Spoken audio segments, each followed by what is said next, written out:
Hey guys, how are you all? Welcome back to my channel. If you enjoy then please like, share and do comments.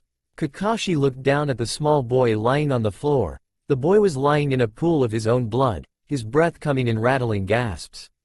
His eyes flickering, showing two beautiful sapphire eyes that sparkled like the ocean's depths. Usually there would be a glint of mischievousness in those eyes, but the only emotion they showed now was desperation. Kakashi tore his eyes away from the small boy and looked around the apartment. Blood was smeared over the walls, blood he knew was the boy's. Some of the smears spelt words such as demon, evil fox, die, brat, murderer, and so on. Kakashi turned his gaze back to the boy and studied his injuries more carefully now. There was a smell of burning flesh where a vial of acid had been poured on his hand. He was suffering from a poison-induced fever and was covered in cuts and bruises. His right arm and left leg had almost been completely hacked off and his chest stabbed, making his breathing labored. All in all, it was a truly horrific sight. Kakashi sighed at the stupidity of the villagers and gathered the boy into his arms with gentleness similar to a father's, and rushed over to the Konoha hospital. Naruto woke up breathing heavily as he remembered what he could have that night. He had first been attacked by the villagers who then proceeded to destroy his apartment, and then an ANBU had come. Kakashi had come. Kakashi had picked him up and taken him to the hospital where he recovered for 2 months, and in the meantime Kakashi had seen the old man Hokage. Naruto knew little of what took place, except that as soon as he recovered he was sent to live in the ANBU headquarters. He'd been living there for 6 years now and today was his 10th birthday. Naruto thought about the past 6 years. Naruto had grown a lot under the ANBU tutelage. He was already at a high Chunin level in taijutsu, and low Junin level in ninjutsu, and was currently improving on his terrible genjutsu and even worse kenjutsu. But Naruto knew despite his faults, he was well above genin level in all 4 areas, and so was extremely advanced for his age. It was just an added bonus that he had enormous chakra reserves that were double Kakashi Sensei's, and he healed at an abnormally fast rate, all thanks to a certain fluff ball. Naruto had been informed of his furry little friend when he was about 6, and one night had a rather dangerous encounter with said fox in the recesses of his mind. Since then he and Kyuubi had a strong mental link. In all true honesty, he was surprised Kyuubi sensei wasn't up yet. Yeah, Naruto was being trained by Kyuubi. It wasn't common knowledge though, and only a select few people knew. Most people thought he was just practicing, but in reality he was increasing his speed and stamina along with creating some new jutsus. The fox really was an extremely useful source of information. Along with that, he was often trained by his father figure Hitaki Kakashi and some others who were close to him. Kakashi mainly trained him in ninjutsu, Anko Ne in kenjutsu, Yamato sensei in taijutsu, and his best friend Raven in genjutsu. As his thoughts turned to Raven, his gaze wandered to a photo on his bedside table. In the picture there were 5 people: Raven, Lita, Kawaii, Sai and himself. They were his best friends, and as a group they had been through a lot together. Raven was, in best words, pleasantly dark, cold, sadistic, and regularly emitted a strong killing intent. Raven had grown up in ANBU. Damn her Oto-san for being the top ANBU captain. Sure, it came with the advantage of being an advanced shinobi for her age, but it also came with the price of boredom, and the only boy who had been her age was a boy named Sai who never showed any emotions and was absolutely no fun at all. So Raven spent her life being trained by the sadistic and crazed Kunoichi Anko, which she had to admit, was evilly fun at times. Haha, so you can imagine how happy she was at the age of 6 to gain a best friend in the 4-year-old who one day appeared at ANBU HQ. Her sunshine, Naruto Uzumaki. About a year later, Raven was told after passing a rather pathetic genin exam that she would be replacing a Kunoichi on a team that had graduated 3 years previously. The word fun sarcastically jumped to mind. On her team was none other than 2 well-known Uchihas, Uchiha Itachi and Shisui. After meeting them and feeling Itachi's killer intent, she got the feeling they would get on just fine, and so they did. Later that year they took the Chunin exam and all passed. Raven, though, was not recognized, and many people thought it was only thanks to the Uchihas she had made it through. Raven did not bother correcting them. 3 years later Raven was engaged to Itachi through an arranged marriage. Damn Uchihas. In the same year Itachi went ballistic, killed all Uchihas except his Oto-Oto.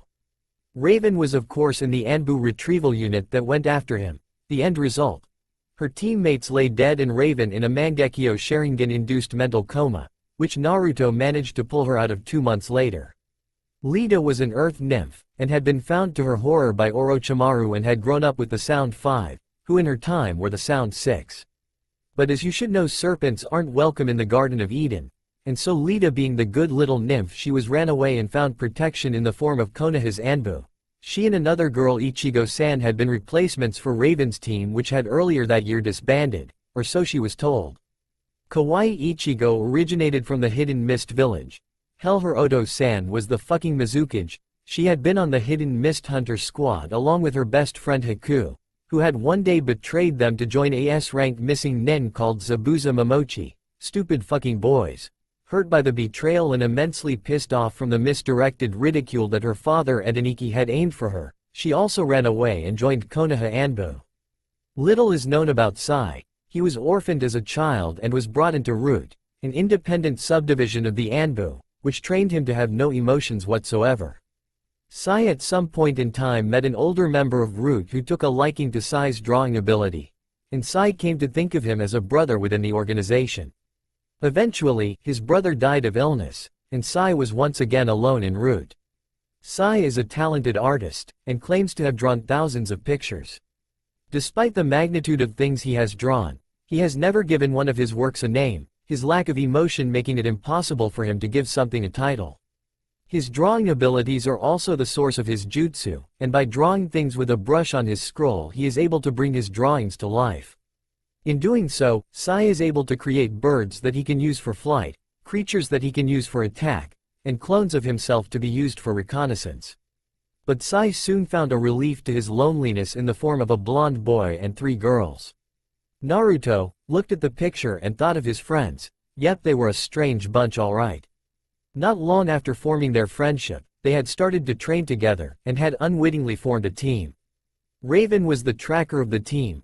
Raven had a strong mental link with ravens, and so she used them for tracking and information purposes. Even from birth, Raven couldn't be found without a raven by her side. Hell, she had yet to be seen without 2 ravens by her side. Raven's best areas were Genjutsu and Kenjutsu. Enko had trained her in sword wielding for a good part of her childhood, and Genjutsu was something she had picked up from the Uchihas. Genjutsu being one of Itachi's strong points thanks to his Sharingan mastery. With the exception of Kurenai, there had yet to be a team found that could rival the team Genjutsu of Raven and the Uchihas. Raven wasn't good in taijutsu as she preferred long-range combat. Raven could only perform one kind of elemental ninjutsu. And hell did she excel at it. Raven was a lightning mistress. She could regularly be seen drifting across the skies of the hidden village in a orb of black lightning, followed closely by her ravens. Lita was the team's healer. Being an earth nymph, it was in her nature to be nurturing towards all living things, and she also excelled in one area of ninjutsu, that of course being earth. She was better than Raven and Sai in taijutsu, and was learning from Raven in genjutsu, and for the love of Kami-sama, she could not do kenjutsu. Of course, having been brought up in the Sound Six, she also had a dark side. Get on the wrong side of her extremely kind nature and you could find yourself in a hedge of black thorns, tortured to death. Naruto knew that not to be a pretty sight from experience. Kawaii Ichigo, cute strawberry, was the team's thinker. Sure, to any outsider she just looked like your average blonde, who liked to wear an awful lot of pink. But Kawaii was very intellectual, so if you ever happened to see her reading what looked like a fashion magazine, you should probably take into account that it was a scroll of some sort under henge. Kawaii excelled in the ninjutsu element of water. She was the team's best strategist and taijutsu user. She couldn't do genjutsu, but was learning from Anko in kenjutsu, and boy did she pick up skills fast. Sai was, well, Sai. If it ever came to it, which it rarely ever did, but if it came to it, Sai, being the emotionless killer he was, would play the part of the betrayer. Once he had supposedly betrayed said team, he would then release them and they would turn on their enemies, but this scenario had only ever happened once, and as far as the team was concerned, once was enough. Sei ninjutsu element was fire. This however did not come as surprise. When Kawaii described the reasoning, guys, shut the fuck up and think. Sai excels at drawing, right? Why? Because of all his stored up emotions, it would only make sense that fire, being the most passionate element of all, would go to Sai, Because he stores up his emotions, he has got to have a hell of a lot of passion and anger stored in him. Sai was the team's all-rounder. He didn't lack in ninjutsu, taijutsu, genjutsu, and his kenjutsu was high for his age, but at the expected ANBU level. Naruto was the team's fighter, it just came with the stamina. Naruto of course was the best at ninjutsu in the team, this coming from the Kyuubi and other senseis, and also from Kyuubi always encouraging him to make his own jutsus. Naruto's element was wind, and Naruto had proved his true ANBU genius by creating many techniques with his wind element. This was then encouraged even more when legendary perverted Sannin Jiraiya came to Konoha for a visit. Naruto's wind Rasengan was a known deadly attack. Kakashi had also taught Naruto in Kage Bunshin, and he regularly used them in his taijutsu.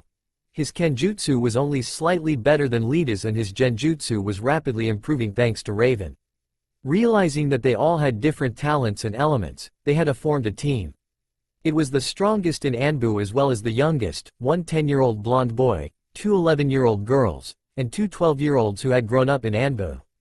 They covered each other's weakness and improved on them. Their strengths were emphasized together, and all this only strengthened their already rock-hard friendship.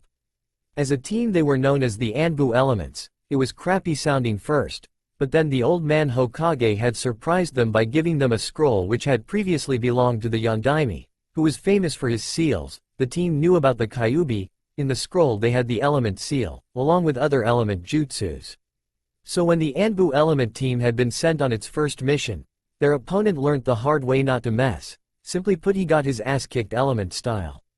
Naruto looked at the picture again and laughed silently. They all looked so natural. They were all sheltering from the rain underneath a tree which Lita had grown.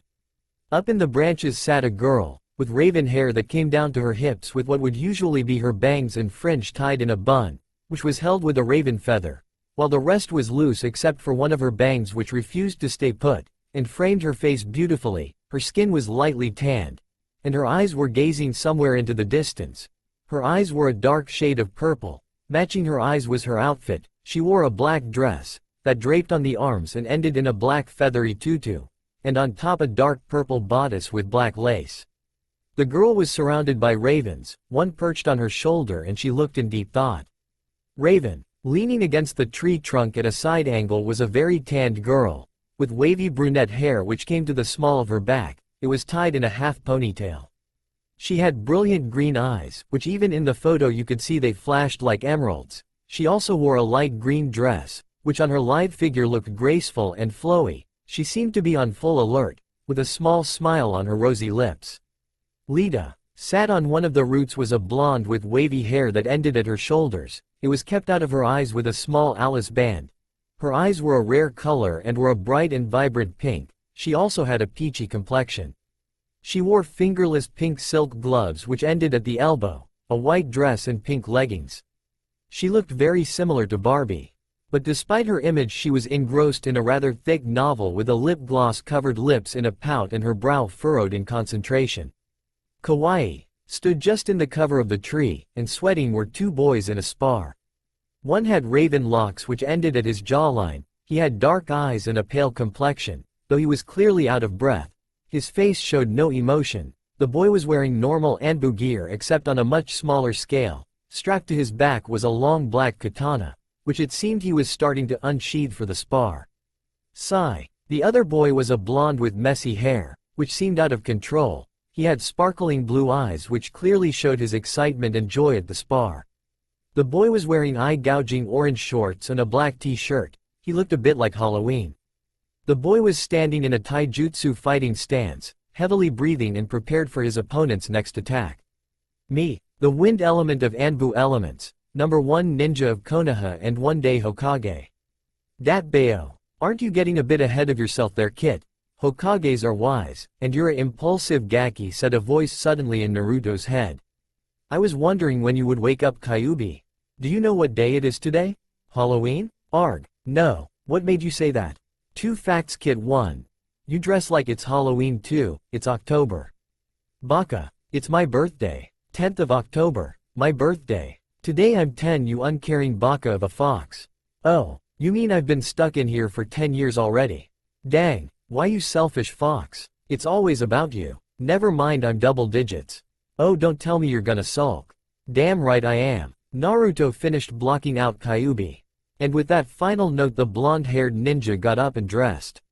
Naruto was so excited, it was his birthday and there were so many things to do. Naruto's birthday list. Spar with Sai. Surprise Raven by creeping up on her then glomp her. Prank the Hokage with Kawaii. Force Lita to throw me a party for this evening. Nick Enko's trench coat for the hell of it. Burn Kakashi's Icha Icha Paradise collection. Attack Genma with his toothpick. Put a bag over Yamato's head, stupid ghoul eyes. Bore boring Narajino. Convince Nina Hyuga that her destiny revolves around me. Attend the ANBU party. Yep, it was going to be a long day, and hell, Naruto was going to love it. First thing first, attack emotionless bugger Sai. Oh Sai, come to Naru-kun. Naruto sweetly called out. Somewhere in the ANBU training grounds Sai shivered, that tone was never good. Clang. Just in time, Sai had blocked a kunai aimed for his head. Impressive Sai, your reaction was fast, your katana wielding has gotten a lot faster. Said Naruto jumping down from a tree. Yeah well, I couldn't let you get ahead of me. I'm glad to see now that all my extra training with Yamashiro-sensei's paying off. Sai replied with a smirk. Aoba Yamashiro had been a friend of Raven's. Similar to Raven, he used crows in his attack, and for tracking, he often helped Raven train her ravens. Anyways, when the ANBU element team found out Sei Fire Affinity Raven had recommended Aoba-san for his sensei. You see, not many people knew as many fire techniques as the team would have liked. They had really been the Uchiha's clan speciality. But Aoba-san knew a wide range of fire techniques and had ended up becoming Sei's own individual trainer. And with this in mind, both boys went for an all-out training spar. Sai quickly ran forward, katana ready, and aimed at Naruto's arm in hope of disabling it. Seeing this, Naruto flipped over him, landed behind him and kicked him in the back. Quickly regaining his balance, Sai turned round and stood ready in a stance, katana still drawn. Naruto flipped back and quickly performed a mass shadow clone jutsu to keep Sai busy, and with that jumped into the trees. Sai had just finished the last of the clones off and looked around. No Naruto, and then he heard it. It started off as a low rumbling and then it got louder. All of a sudden the earth was ripped apart from beneath his feet. A storm was gathering in the sky and lightning and thunder was everywhere. Sai was barely able to keep himself on the ground when the hurricane appeared. He used a lot of chakra keeping himself still. And then he was in the eye of the hurricane and the earth stopped shaking. The hurricane then vanished. Within a second there was water everywhere. He was almost drowning as whirlpools kept pulling him under. The ground was rising into a point and the water went as quickly as it came. And with that the pointed mound erupted, magma oozing everywhere. Sai jumped and barely avoiding it, landing on a tree which not long after caught fire. In a matter of seconds Sai was surrounded by fire, and then that also flickered then went. Out of breath and losing chakra fast due to the constant change of surroundings, Sai was barely ready for the strong gale which followed next, and this time it came with hail and a sandstorm, being forced back and down by the batterings from the brutal wind. Sai was really fed up when a blizzard started. He couldn't see anything. He hadn't had a moment to perform a hand seals or a counterattack. He just needed an opportunity. But by now Sai was beginning to freeze, and so was his surroundings. Everything was covered in ice.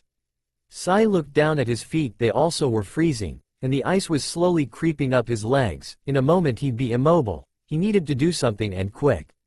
Kai! Sai yelled, barely releasing the genjutsu in time, and with that Sai collapsed to his knees, low on chakra, and mentally exhausted. What the hell was that? Sai quizzed. That would be my new genjutsu, natural disasters, said Naruto from behind him. Sai span round and began to form hand seals. Grand Fireball Jutsu. Naruto dodged the fireball and aimed 3 shuriken at him. Mass shuriken replication. Sai barely dodged the thousands of spinning stars that came flying at him. You missed me, came the mocking remark from Sai. Not quite, and with that Naruto made a hand movement as if he was grabbing something and jerked his arm backwards as if he was pulling something. Sai saw the chakra strings attached to the shuriken too late. Covered in cuts and barely standing on his feet, Sai pulled out all the stops. Elemental style. Passionate flames. Sai yelled using his very own team jutsu, barely making it out of the overpowering flames. Naruto appeared covered in burns. Tired Naruto aimed a kunai at Sai, which landed miserably at his feet and then exploded. Thrown back and lying on his back, Sai was weak and semi-unconscious, but he still felt the kunai pressed against his neck. "You lose," came the whisper in his ear. After fully recovering from their spar, Sai decided he was a sore loser. "I only lost because I didn't use any of my ink jutsus." "Well, you should be more trained in your elemental jutsu anyway. You didn't use your element though. If I specialize in one area I'll become weak. You know I need to train all my other skills against you, Sai." Naruto whined. "Whatever less. What did you say to me? You big fat loser." "Nothing, Naru-chan. I am not a girl."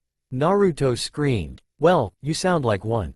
See ya, Naru-chan." And with that, Sai ran off, leaving Naruto to throw his tantrum. In a tree close to the ANBU HQ, thousands of ravens were squawking and flapping around a girl. Raven was sat on a top branch in a full-blown mind link with her ravens. It was like their council. All of them were trying to give her their information that they had gathered on Konoha for the past month. It was giving her a headache. "Okay, top one at a time. First let's start with the Hokage. The old man has been doing the usual supplying missions and so on and so forth. But recently he has had that academy teacher Iruka-san in. They were discussing a new student. A new student, he'd be joining the academy late in the year, must be a newcomer. Ravens who watch the gate, have any of you seen this newcomer? Raven-sama, I regret to tell you nobody has come to Konoha for 3 months as a newcomer. The last newcomer entered at the southern gate over a year ago. He died 6 months ago. Strange, I wonder who would join the academy this late. Is there any other news of importance or interest?" No, came the reply, and with that the ravens took off. "That is except for 2. Raven-sama? HMN. Do not overthink this. I know what direction you're thinking in. What if I'm right? The other 4 members of the team aren't officially genin yet. It could be them. Wrong, Raven-sama. Lida is an official genin of Otokagure and Kawaii is an official hunter nin for Kirigakure. That only leaves Naruto and Sai, and if I remember correctly the informant only said 1 new student. The Hokage would have to be crazy to split you guys up. I guess. Oh, and don't look now, but Naruto's trying to surprise you again. Thanks." And with that, Raven reached out behind and grabbed the hand that was about to surprise her, and flipped the owner over her head. Naruto landed on his back with an oomph sound. Raven then gracefully jumped out the tree and landed by Naruto's head. "Morning sunshine, so how does it feel to be 10? And with that, Naruto tackled her down with a hug.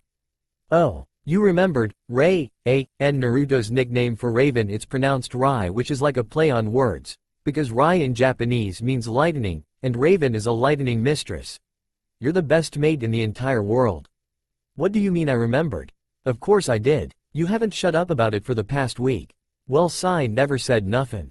Naruto mumbled. "Well, that's Sai and this is me. Now then, my little Naru-chan, shouldn't you be pestering someone for a birthday bash?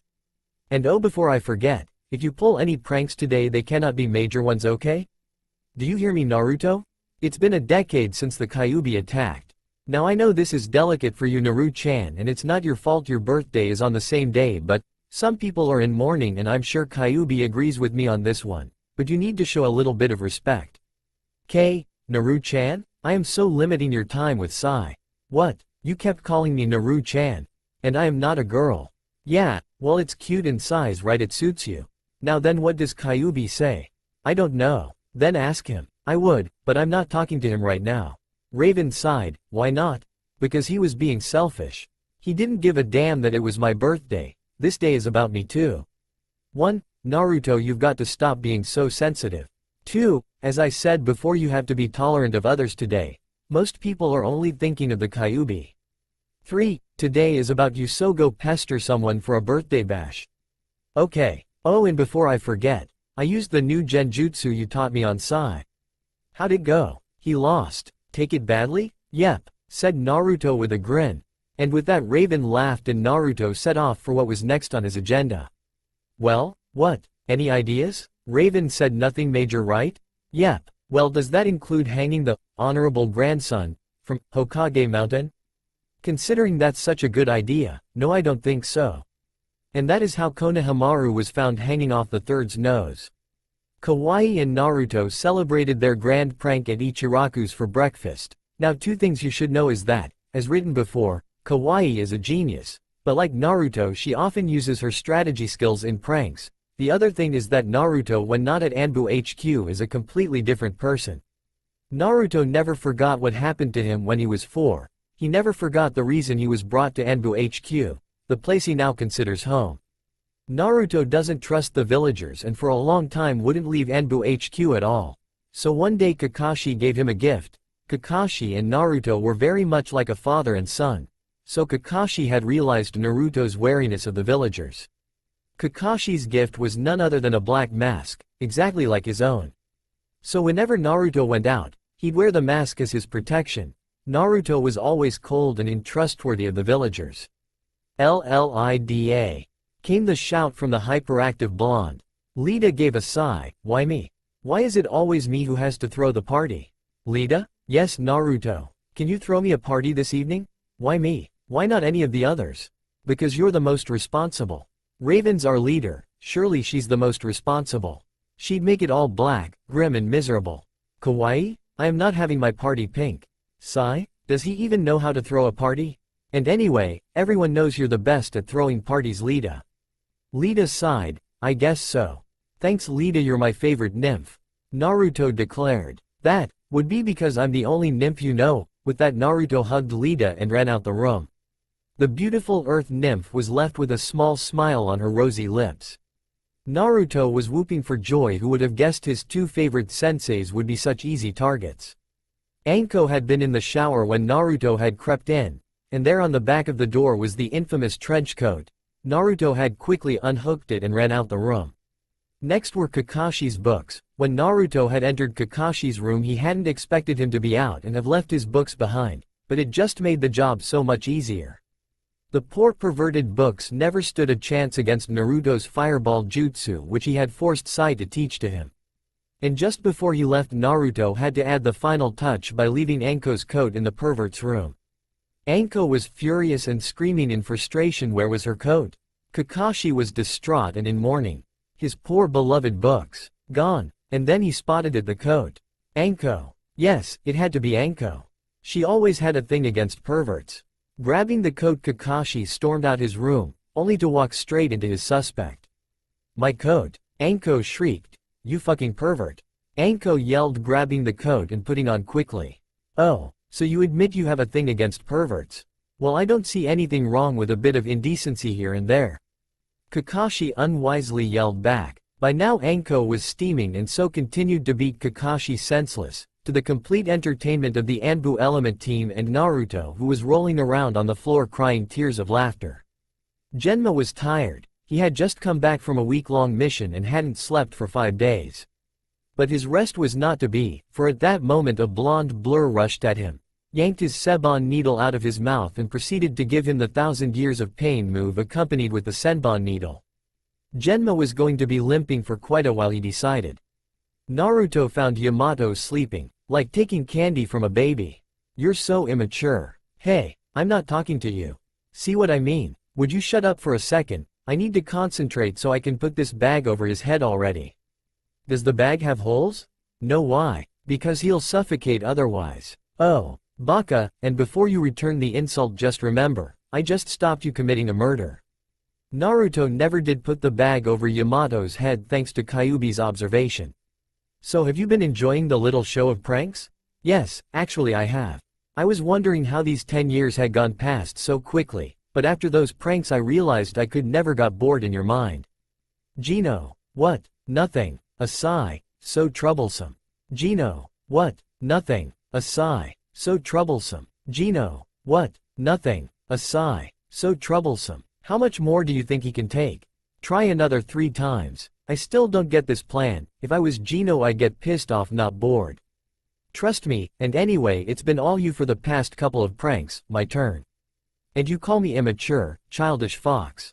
At least I'm not the greedy vessel, Kyuubi replied, mentally sticking his tongue out. I'm going to pretend that I didn't hear that, and for my own sanity please I beg of you don't ever stick your tongue out again. Do you know how demented and bloodthirsty you looked? Just play the prank kid. Gino. What? Nothing. A sigh. So troublesome. Gino. What? Nothing. A sigh. So troublesome. Gino. MMN. Nothing. Z's. Wah? Z's. Lazy genius, hold on a sec. He's asleep. I bored the Nara. I bored the Nara. I bored the Nara. Naruto sang this over and over again, accompanied by a victory dance, until about half an hour later, when he was showing no signs of stopping anytime soon, a certain kitsune got involved. The Hyuga was sat in a library looking out a window. Nina was a very different Hyuga, and she originated from the branch family, but was in no way loyal to the head family. She was unruly and considered herself to be Naruto's mother figure. She had long blonde hair which she kept in a bun, and the Hyuga eyes. Her skin was pale, and because she always looked tired, many people thought she was ill. Actually, it was quite to the contrary. She was exhausted from too much exercising. It was hard trying to keep Naruto in control, today of all days. First Nina had to split up Kakashi and Anko, and then heal Kakashi, and then scold him for being a possible bad influence on her son. Then she and Kakashi had a visit from Sandame about his grandson, who woke up this morning hanging off Hokage Tower. Nina had then set off in search of Naruto, a lecture prepared. Kakashi had been the one who had found Genma. He had then brought the poor man in limping. But Nina's trail had run cold at Gino Nara, who it seemed had been bored to sleep, which even she had to admit was an amazing feat for the blonde boy, considering how Naras could usually withstand the most mundane of things. Nina was dragged out of her dream world when the door behind her opened, and in stepped the boy who consumed her thoughts. Naruto, she scolded. What? Don't what me? You have been playing pranks all day, and today is not the day for them. At this Naruto grew angry. What's that supposed to mean? Today is my birthday. And like it or not, I will celebrate it, how I want to. Naruto, you just can't, not today. What I'm doing is Raven advised. I'm not pulling any major pranks, and I've only pulled them here in the ANBU HQ. Naruto, today just can't be a happy day. I'm really trying to be tolerant and considerate of others today, really I am. Please Okawa-san, don't be mad. Nina couldn't say no to that pleading tone and puppy dog eyes. Especially when he called her Okawa-san. Fine, but I have to go now, places to be, and then I need to get ready. But always remember, my destiny revolves around you. Okay, see you at the party. Naruto, there's something I need to, well, what I'm trying to say is that. HMN? It's been a decade since Kyuubi attacked, and well, it's compulsory that all Konoha nin attend a gathering in remembrance of that. So, well, what I'm trying to say is I can't come to your party, no one can. At these words Naruto ran off crying, tears freely streaming down his face. Knock, knock, go away. Naruto, let us in now. No, bam, Raven kicked open the door and walked in, closely followed by Sai, Kawaii and Lita. I said go away, and we say we don't care. Kawaii replied, shutting the door. No one can come to the party. I'm allowed to feel upset, so would you leave already? Naruto, do you think I would have set up the party if no one could come? No, I wouldn't. Kawaii and I aren't officially Konoha nin, so we'll be there. Sai will be there because he never leaves the ANBU HQ, stated Lita. And I'll be there because you're my best friend, and nothing anyone says is going to make me miss your 10th birthday party. Not after all we've been through together, added Raven. Anyway, Naru-chan, it's not like anybody wants to miss the party, and they most certainly didn't forget you. Put in Sai. HMN? Yeah, Naruto, come downstairs and see your massive hall of presents, all the girls chimed. Please, Kami-sama, tell me you did not practice that. Practice what? They chimed again. The chiming. Both boys chimed. It seems to be catching, laughed Kyuubi. Shut up, furball. Secretly Naruto had to admit he had gotten an excellent haul of presents. Kakashi had given him an awesome new set of clothes, black combats, long orange-sleeved tops covered with a black short-sleeved denim jacket. The combats were really baggy with tons of pockets for storing his weapons. Nina had given him a new set of weights, which he had immediately strapped on. He was now wearing 200 pounds, 50 on each limb. Anko had given him some weapon shooters. They were slim black bracelets that could easily be worn. All you did was load them with shuriken stars, kunai, and senbon needles, anything of your choice. Gino had given him a ramen-shaped alarm clock. Yamato's present was the brand new updated bingo book. Jiraiya's present had been sent in the mail. It was a beautiful black katana with a white dragon on the sheath. Jiraiya had it custom made on his travels. The Hokage's present was a new wind element scroll. But the best presents were yet to come, the presents from his friends. Lita was first, her present was a beautiful red fox she had found. Naruto was quick to name him Kyuubi, and Naruto thanked Lita with a huge hug. Earth nymphs were great at presents. Kawaii was next and typically she gave him a book, but not just any book. This book was 1,000 great pranks and how to make your own prank tips. That book was going to be a lot of fun and very handy. Sai's present was another of his masterpieces. This time the drawing was of Naruto making a Rasengan. Naruto's eyes were displaying all kinds of emotions and he looked so natural, so breathtaking, came the murmur from Lita. Oh fuck. Naruto looks gorgeous. Sai, you're not gay, are you? Came Kawaii's response. Naruto, you actually look like a girl, was all that Raven managed. Thank you Sai, that's beautiful. Thanked Naruto. Glad you like it Naru-chan. And with that the party continued. They first had a food fight, then out came the alcohol. When they were tipsy enough they played truth or dare. Sai admitted he thought Anko was hot. Naruto stripped to his boxers. Kawaii did a chicken dance while singing, Badger, Badger, Mushroom, song. Lita tried to break dance and Raven sang Britney Spears, Oops I Did It Again. They ended with a team dare where they made a concoction of vinegar, ice cream, Coke, crisps, peanuts, popcorn, cakes, mints, marshmallows, and a small bit of vodka. They poured it into 5 glasses then all chugged it, it was disgusting. While Lita, Sai and Kawaii were moaning on the floor in disgust, Raven dragged Naruto aside to give him his present. She summoned a raven's feather, which glowed eerily with her dark purple chakra. Naruto, roll up your sleeve and show me your forearm. Naruto did so. Raven began to draw lightning-shaped seals with the feather and in the middle a basic drawing of a raven. Raven cut her thumb and put it on the seal, it pulsed with purple chakra. That Naruto is my gift to you. It is a summoning seal, and if you're ever in trouble and need me, put blood on that seal and I will be summoned to you. I know it's bizarre gift, but trust me Naruto, I get the strong feeling we'll be separated from each other soon. Naruto was left speechless. He knew the importance of this gift, it bound him and Raven together forever. All of a sudden their party was interrupted when a fellow ANBU appeared in a puff of smoke. Hokage-sama would like to see ANBU elements in his office immediately. He stated before disappearing. Elemental style. Lightning transportation. Raven yelled. In a flash of black lightning the ANBU element team stood in the Hokage's office. ANBU elements, please sit. Hokage-sama, if this is about the festival Kawaii began. No, not the festival. This, my dears, is about you. You see I think it is time for a change. I need to know that Konoha has a good future with its strongest nins and so in this favor, I'm afraid I have no other choice but to disband the ANBU Elements team. In a flash of black lightning the ANBU Element team stood in the Hokage's office. ANBU Elements, please sit. Hokage-sama, if this is about the festival, Kawaii began. No, not the festival. This, my dears, is about you. You see I think it is time for a change. I need to know that Konoha has a good future with its strongest nins and so in this favor, I'm afraid I have no other choice but to disband the ANBU Elements team. Raven sighed, so I was right. What, do you mean Hokage-sama? Quizzed Lita, obviously shocked. I feel that it is in Konoha's best interest that you undergo some new training. Training? Thanked Kami-sama. I thought we were going to be split up, especially after what Raven said to me. Yes, training, I can't wait, I love team training. Naruto shouted. Lita, Kawaii and Sai gave a small smile at his hyperactiveness. Raven just shook her head, they were so obviously not getting it. Ah, please excuse me, I don't seem to be making myself clear, this will be separate training. Naruto's face instantly fell, Lita's eyes started to water. Kawaii was shaking with anger. Only Sai and Raven seemed unaffected by the news.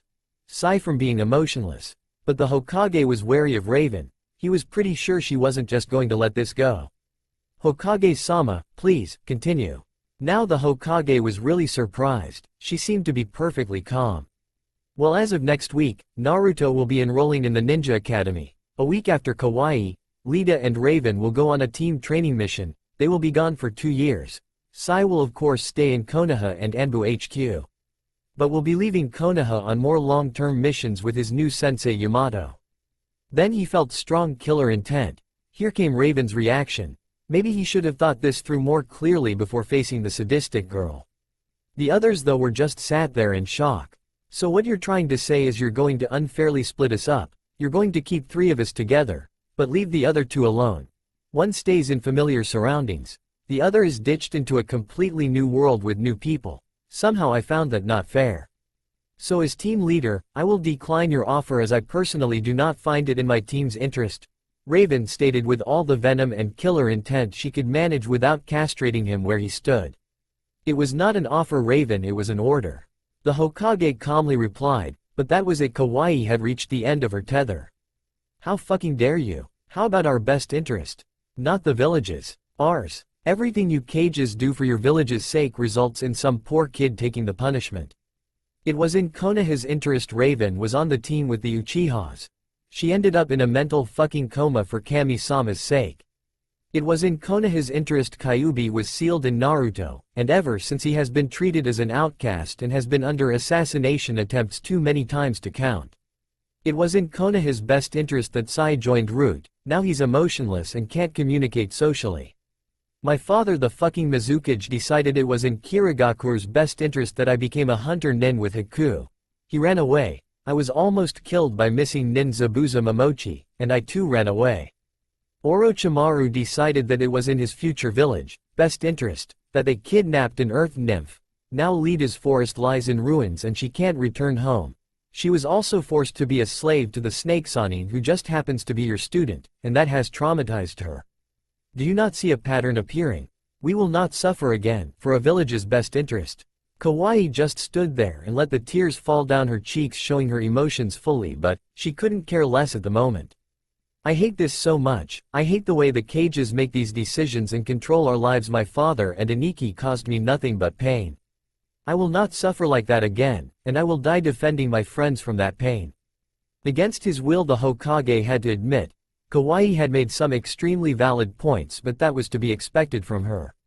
I am sorry you feel like that, but please, give me a chance to explain why I think this will also be in your best interest. Konoha needs strong nin to protect. This new training I hope will make you stronger and better ninja, and I'm sure you would like to improve. Therefore both Konoha and you get something out of this. Kawaii and Raven sat down, none of them said anything, and so the Hokage took this as a sign to continue. As Kawaii pointed out, some terrible decisions have been made involving you, and for that I'm truly sorry, but I assure you, I have thought about this long and hard so you get the best.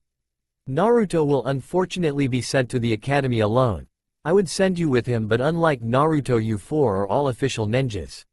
I also think it is time Naruto left the safety of ANBU HQ and ventured out a bit more. Being around kids your own age will hopefully give you the chance to make friends and regain trust in the villagers. Kawaii, Lita and Raven, you have all grown immensely in this village, but we all know you still have a lot of potential. Konoha is only holding you back. I feel that if you were to go traveling for a long period of time, not only would it strengthen your friendships, but you would learn from different senseis and learn new jutsu styles altogether. For the next 2 years there will be no limit on what you can do. I would send Sai with you, but I fear the change of surroundings for such a long time will make him even more unsociable. Sai, I want you to stay under Yamato's guidance. He is a good teacher and you will learn new things with him. But I also want you to travel but come back regularly so you too have a chance to learn new things, but don't feel too out of place. Hopefully traveling around will also lead to you discovering some more fire techniques. As much as they hated to admit it, what the Hokage had said made a lot of sense, but it still didn't change the loneliness they felt in their hearts. They were inseparable, sure, they hadn't been together more than a year, but it didn't mean they weren't incredibly close. They knew everything about each other and were forever smiling in each other's company, but they couldn't smile those true smiles around that many other people. There were a select few the group trusted, but they mainly trusted and relied on the group. To be split up was like having your parachute taken away when you were skydiving. You felt like you were falling into a deep, deep pit of despair. With nothing else to say, the group left Hokage Tower with a dark cloud above their heads. The Hokage sighed. He really wished they didn't take this so hard, but they couldn't stay in ANBU forever, and he really did think it was time for a change, and he was quite sure this wouldn't last forever. After all, even Itachi hadn't managed to find a way to keep Raven and Naruto apart. The team's friendship was strong, and he was definite it could survive this split. Naruto lay in bed going over the meeting in his head. This all seemed surreal, like a terrible dream. He just wanted to wake up and hear Raven's voice telling the team off for something. Hear Kawaii continuously sighing, then giving an evil snicker as she came up with yet another evil genius plan. Hear Sai calling him Naru-chan, and to hear Lita's voice singing yet another song in dedication to the earth that she loved so much. With a sigh he climbed out of bed. He was not going to sleep tonight. He just needed to think, gain some normalcy back into his life, so he headed to his favorite place, Lita's tree. As they sometimes called it. It was the same tree in the photo on his bedside table, and it was the team's favorite place to go when they needed to think. It was their private place filled with their own elemental peace. As Naruto got closer to the tree, he could just see in the moonlight 4 figures already there. He should have known. It would be an unspoken agreement to meet there and think things over. Trust you to be the last one here, Naru-chan. Naruto just gave a small weak smile. He also climbed into the tree's branches and sat there among the others, just staring into the night sky. What are we going to do? Kawaii finally managed. For once she was lost without a plan or an idea, and this was unfamiliar territory to her. What can we do? Came Sei reply. We do as the Hokage says, we undergo new training. Came Raven's strong voice. But Rei, no buts Naruto, we have to do this. We can't stay in ANBU forever, and our lives can't remain perfect. We have to cope with this. This will make us stronger, and there is no way they will be able to keep us apart. 2 years. That's it, no more, no less. After 2 years we'll be ANBU elements again, inseparable best friends. Got it? Came Raven's command. Got it. Came the chime, and slowly they felt more comfortable at knowing it wasn't forever. And so Lita began to hum one of her lullabies, but this time it wasn't dedicated to the earth, but to them, her friends. What I thought wasn't mine. In the light, was a one of a kind. A precious pearl. When I wanted to cry, I couldn't 'cause I wasn't allowed. Gomenasai for everything. Gomenasai, I know I let you down. Gomenasai till the end. I never needed a friend.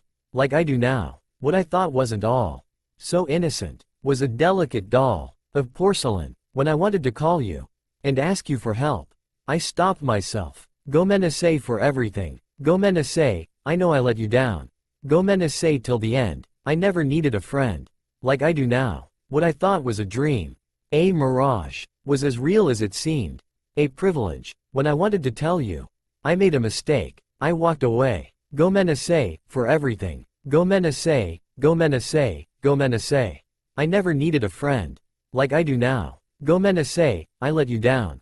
Gomenasai, gomenasai. Gomenasai till the end. I never needed a friend.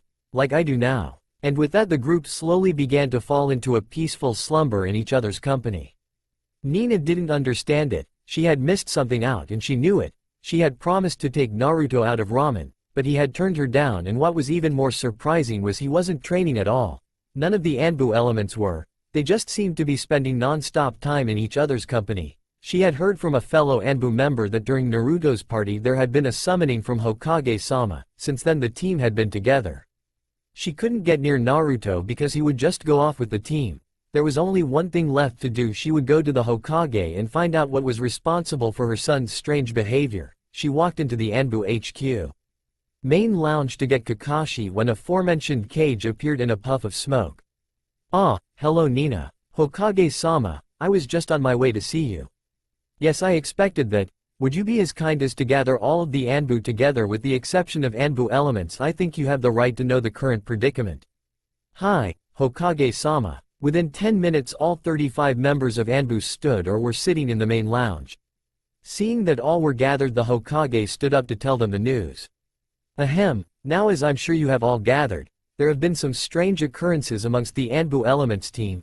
I'm sure you're all curious as to what has happened, but I will be straightforward. They need space and time. In 3 days' time I am going to enforce a drastic change upon the 5. They will need you there to support them more than ever. Now everyone was curious. Just what was this change? I believe it to be in theirs and Konoha's best interests that ANBU element team is disbanded. Nina fell off her chair in shock. Anko swore profusely. Yamato pulled a face that would scare Naruto. Kakashi dropped his Icha paradise, and even Gino was now wide awake. Sure, shinobi teams were disbanded all the time, but that was if there was a fault with the team. The ANBU element team was one of the best combinations of shinobi in the ANBU. Their teamwork was flawless, and they could only get stronger from here on in. Why separate such a good team? Finally gathering her wits about her, Nina asked the question in everybody's minds. Why? I believe that the change is necessary and that all 5 will benefit from the experience and grow stronger. Konoha itself will benefit from strong shinobi. Now I'm sure you are also curious into how they will be split up. Yamato, if you will consent, I have chosen you to be Sei-sensei. You will be on long traveling trips, but will return to Konoha regularly, in which Sai will gain new experiences and you will encourage him to work on his social skills. Many were jealous of Yamato for receiving such a talented student, but all Yamato did was nod in consent. Raven, Kawaii and Lita will be doing the same, but they will be gone for a much longer period of time. They leave in 10 days' time and will be gone for 2 years. Nina spluttered at the unfairness of the situation. To keep 3 together but completely separate the other 2. No wonder they've all been reluctant to leave each other's company.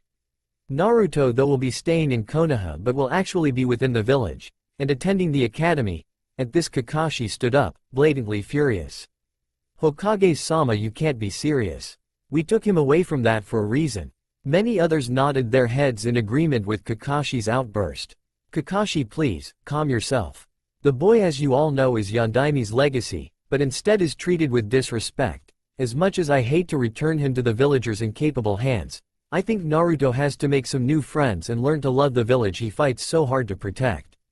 Else I fear one day Naruto will question what he protects and then we could lose him, just like we did Itachi. But I am very reluctant to let past incidents reoccur. I need people who can appear in Naruto's daily life. Do I have any volunteers? Nina stood up. If it is okay with you, Hokage-sama, I would like to return to the village. I would also like for Naruto-kun to live with me. The Hokage gave a smile and a nod in answer to Nina's request. Kakashi then stood, with his orange book. I'm leaving the ANBU anyway. I don't see any reason why I can't check up on an ex-student every now and then. Anko soon followed. Gigi, I won't lose a student that easily. That Gaki is one of my favorite lab rats. I'll leave the ANBU and check up on him on the condition I continue to train him. Anko, I fear you are more a danger to him than the villagers at times. At this, Anko only gave a sadistic laugh. Gino stood up. Hokage-sama, while I have no wish to leave ANBU and therefore cannot check up on him regularly, but I do have a nephew his age who attends the academy. I'm sure he can keep an eye on him for me and he would be a good friend for Naruto. Arigato, all of you. It relieves me to know Naruto will be in safe, capable hands. You will return to Konoha tomorrow so you have a chance to settle in. I hope this has cleared things up for you.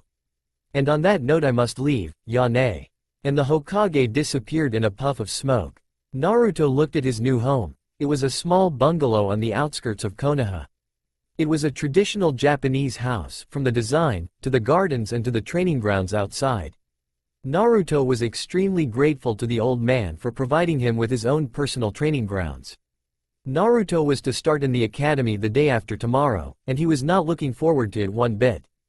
The academy would only slow him down. He knew all the childish techniques they taught there. His senseis had made sure he had perfect chakra manipulation, and Kawaii and the all-knowledgeable Furball had made sure he didn't lack in any academic areas.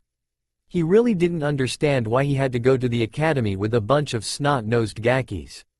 Look who's talking. Shut up, Kyuubi. You and I both know this is a waste of time. I know, Kit. You shouldn't take this so hard. Just think of this as a test of the team's friendship. I guess. Anyway, they'll be around in a bit, the team. Kakashi, Anko, Yamato and Gino. They'll be around for a housewarming dinner. Then straight afterwards, I'm going to show them the training grounds and then we can have an all-out spar. I feel sorry for the training grounds. Why? Because there'll be nothing left by the time you lot are through with it. Very funny, Fox. Do you have anything I can do to pass the time? I've already moved my stuff into my new room. As a matter of fact, I have a new technique I want you to try. You'll need to use my chakra for this. First, concentrate the chakra into your hands, until you grow nails, and then I want you to start slashing at a tree. See how many slashes you can do before you lose the claws. Okay, what kind of technique is this? It's a new kind of taijutsu, using demonic claws. It's close range though, so you need to be good at aiming. Get Nina to teach you, or best to hit the body with this kind of style. I call it demonic precision. Interesting name. I really need to find something for you to do in there. You have way too much free time to think. And so Naruto began slashing at the tree. He was quite enjoying himself as it was a good way of releasing anger. He managed to keep the claws for 72 slashes. Disappointed with his performance, he pushed more chakra into the claws this time with an aim of making at least 200 slashes. "Training with Kyuubi Sunshine?" said a voice out of the tree. "Hi Ray, he's teaching me a new taijutsu style he calls demonic precision." "Sounds cool. Nice training grounds you got here. Nowhere near as good as the ones in ANBU HQ. But good nonetheless," she said, jumping out of the tree. It was then Naruto noticed her new set of weights. "New weights, Ray?" "Yeah, 100 pounds on each limb. I'm going to do some laps to warm up. Want to join?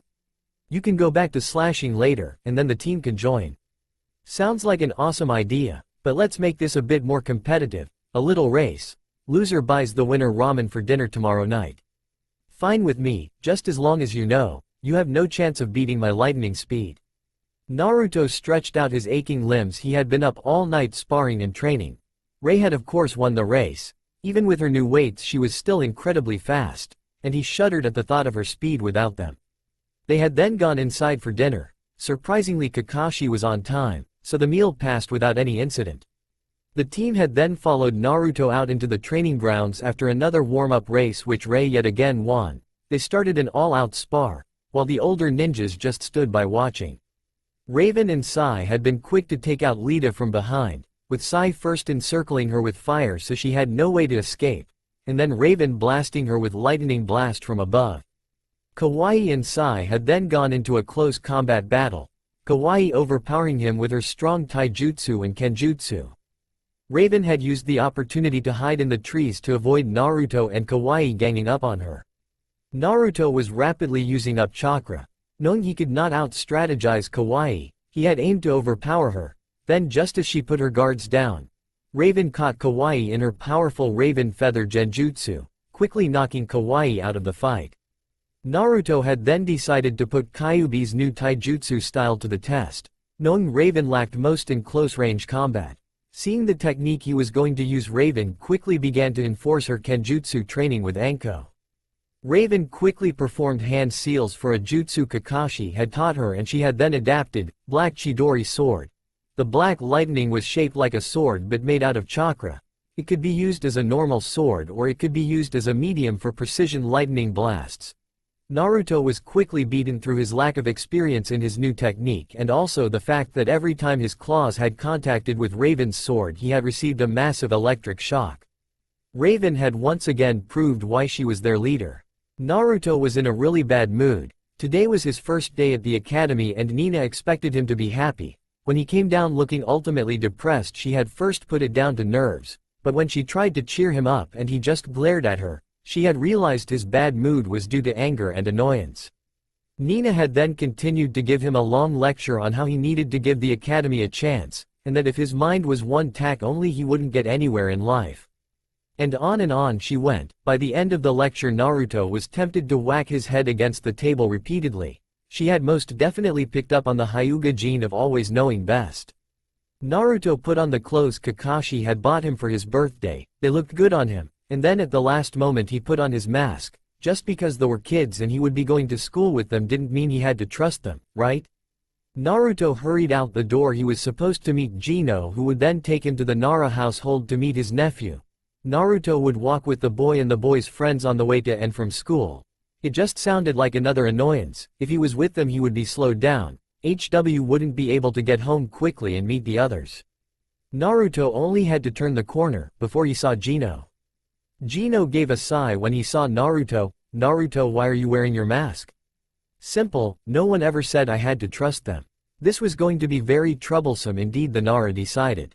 Shikamaru gave another sigh. This was so troublesome. From what his uncle described of the boy, he was usually happy-go-lucky and a regular prankster. But the boy who was walking alongside him was cold, annoyed and obviously angry. Shikamaru decided to try and make conversation. "My uncle told me you like to pull pranks." "Yeah, my friend usually thinks them up and I perform them. They're great laughs, especially when they're on people like the Hokage." "You pulled a prank on the Hokage?" "Yeah, I hung his grandson off Hokage Mountain." Shikamaru gave a small smirk at the idea of that. "I also prank your uncle a lot." "Like what?" "Well, I once bored him to sleep." "Doesn't sound that hard, I'm forever falling asleep." Yeah, but, it's a great feat. To bore someone who is already incredibly boring. I'll have to try it on you sometime to prove my point. Shikamaru gave another smirk. This boy was actually quite talkative, but he still couldn't wait to meet up with Choji and Kiba. They then turned a corner just to see none other than aforementioned boys. Hey Shika, what's with the masked dude? Kiba yelled out as a greeting. Kiba, Choji, this is Naruto. He starts school today. Hey Naruto, I'm Kiba and this is my dog Akamaru. He said, pulling out a dog, arf. It barked in greeting. Munch, I'm Munch, Choji, munch munch. Naruto just nodded in acknowledgement to both. When Naruto entered the academy classroom he was in a slightly better mood than this morning, having found the three boys to actually be quite good company. But that mood quickly disappeared when everyone in the room turned to stare at the newcomer. Naruto just scowled, nosy brats. He looked around the classroom for a space to sit. He saw two girls fighting over a stool next to a boy. He looked at the boy and for a moment was taken back by his looks, dark hair, dark eyes and pale skin. No doubt about it, he was an Uchiha. Naruto scowled even more at that. He hated Uchihas. He remembered Itachi and his cold manner. He also remembered that Itachi put Raven in a mental coma. This would be one boy Naruto refused to get acquainted with. Naruto looked at the two girls fighting over the stool and wondered if he should warn them that Uchihas were nothing but trouble. He was quite surprised to see one girl had pink hair.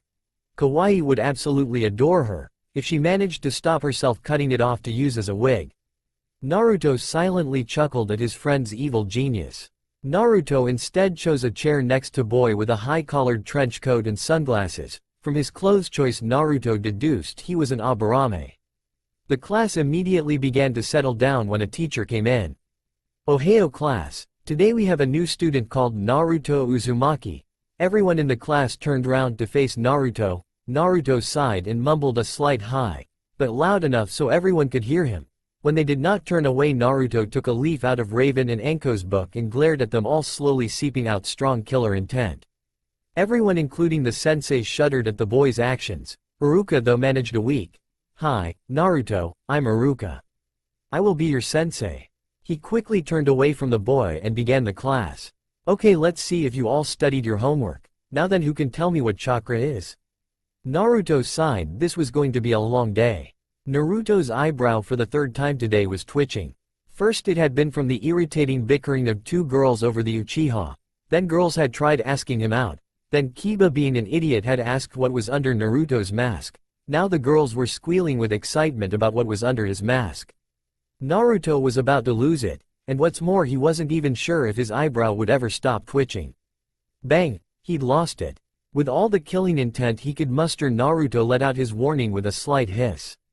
"You are in a ninja academy to become kunoichi, not to squeal over guys. So why don't you grow up already? A shinobi won't stop on the battlefield so you can reapply your lip gloss. So why don't you learn how to fight or train instead of begging for dates?" That silenced them. "Kid, do you actually know how to handle girls? In case you haven't realized, Baka, 3 of my best friends are girls. And I thought kawaii was bad. What have I gotten myself into?" And with that the bell rang. Now Naruto was faced with one of the most difficult things a kid ever has to do in any school. Where to sit and with who. Naruto glanced around at the choices. A brooding Uchiha, not in this lifetime. Two girls squealing over the Uchiha, not after finally having gotten rid of the eyebrow twitching. There were also Kiba, Shikamaru and Choji. Kiba's loud and annoying, Shikamaru's boring, and Choji is with them.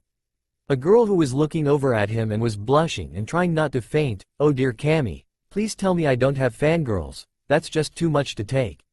The only boy who looked worth his time was the Aburame. So he went and sat with him. "Why do you keep sitting with me?" asked the curious Aburame. "Does it matter?" "Not really. But, if you must know, it's because you're the only person here who looks worth my time. I thought you were friends with Shikamaru and that you did walk in with them this morning." Naruto just replied with a shrug.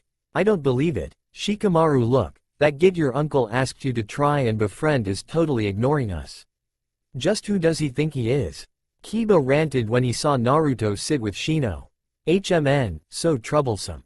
I don't know much about him, to be honest, but my uncle said he would be really cold at first and that this was all a big change for him, so just give him time," Shikamaru mumbled from half-lidded eyes. Whatever. Munch munch sure. Munch munch Shikamaru, came the replies. The Uchiha spared another glance for the new student.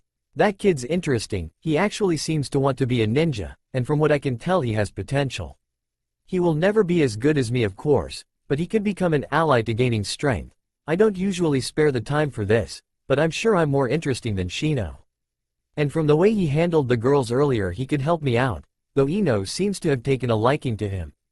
And with this thought process Sasuke stood up and brushed himself off, prepared to make a friend. Ino looked over at the new boy and blushed again. She wasn't the only one who had an interest in him. Sure he wasn't her Sasuke-kun, but by flirting with him, she would get Sasuke jealous and then he would admit undying love for her and crush forehead girl. Ino looked around at the other girls who liked the newcomer. She didn't have any competition. She was surprised at Hinata though, but that didn't matter. Sakura wasn't interested, so Blondie was all hers. Now if only she could figure out why he was hanging out with a loser like Shino. Naruto could not believe his luck. His eyebrow was twitching once again. The Uchiha had actually worked up the nerve to tell Naruto to leave freaky bug boy Shino and come and sit with someone worth his time, and now Naruto was trying to restrain himself from kicking the team's ass, and the Kyuubi was just laughing. At times like this it was frustrating how almost everyone he knew was a sadist. He never got any sympathy. Well, are you going to ditch him or what? This really isn't worth my time. Who the fuck does this asshole think he is? Where are the fangirls? Drag the bastard away already. In case you haven't realized, Kit, everyone is just watching to see how you handle him. And they're all really interested, so you have my permission to kick his ass, but try not to send him to hospital. Nina will get on your case otherwise. Since when have I needed your permission? Ah well, time to dislodge the stick up this guy's ass. Naruto stood up, looked Sasuke straight in the eye and said, "Shut the fuck up, Teme." And with that delivered a chakra-enforced punch into the smug bastard's face. Ino gaped, Choji choked, Kiba laughed, Hinata blushed, Shikamaru smirked, and Shino did something un-Shino like he stood up, and although no one could see his expression you could feel the killer intent directed at the boy who was currently sporting a broken nose from Naruto's punch. Shino looked at him radiating bloodlust and simply stated, "I am not a freaky bug boy." And needs Sasuke in the gut. To say Naruto was proud of how the day went would be an understatement. He was currently walking home with Shika, Cho, Kiba and to their surprise Shino. Naruto hadn't been expecting to make friends, but after knocking the Uchiha pride, a respect had been formed for him. The others just watched him with the exception of Shino. You never knew what he was doing.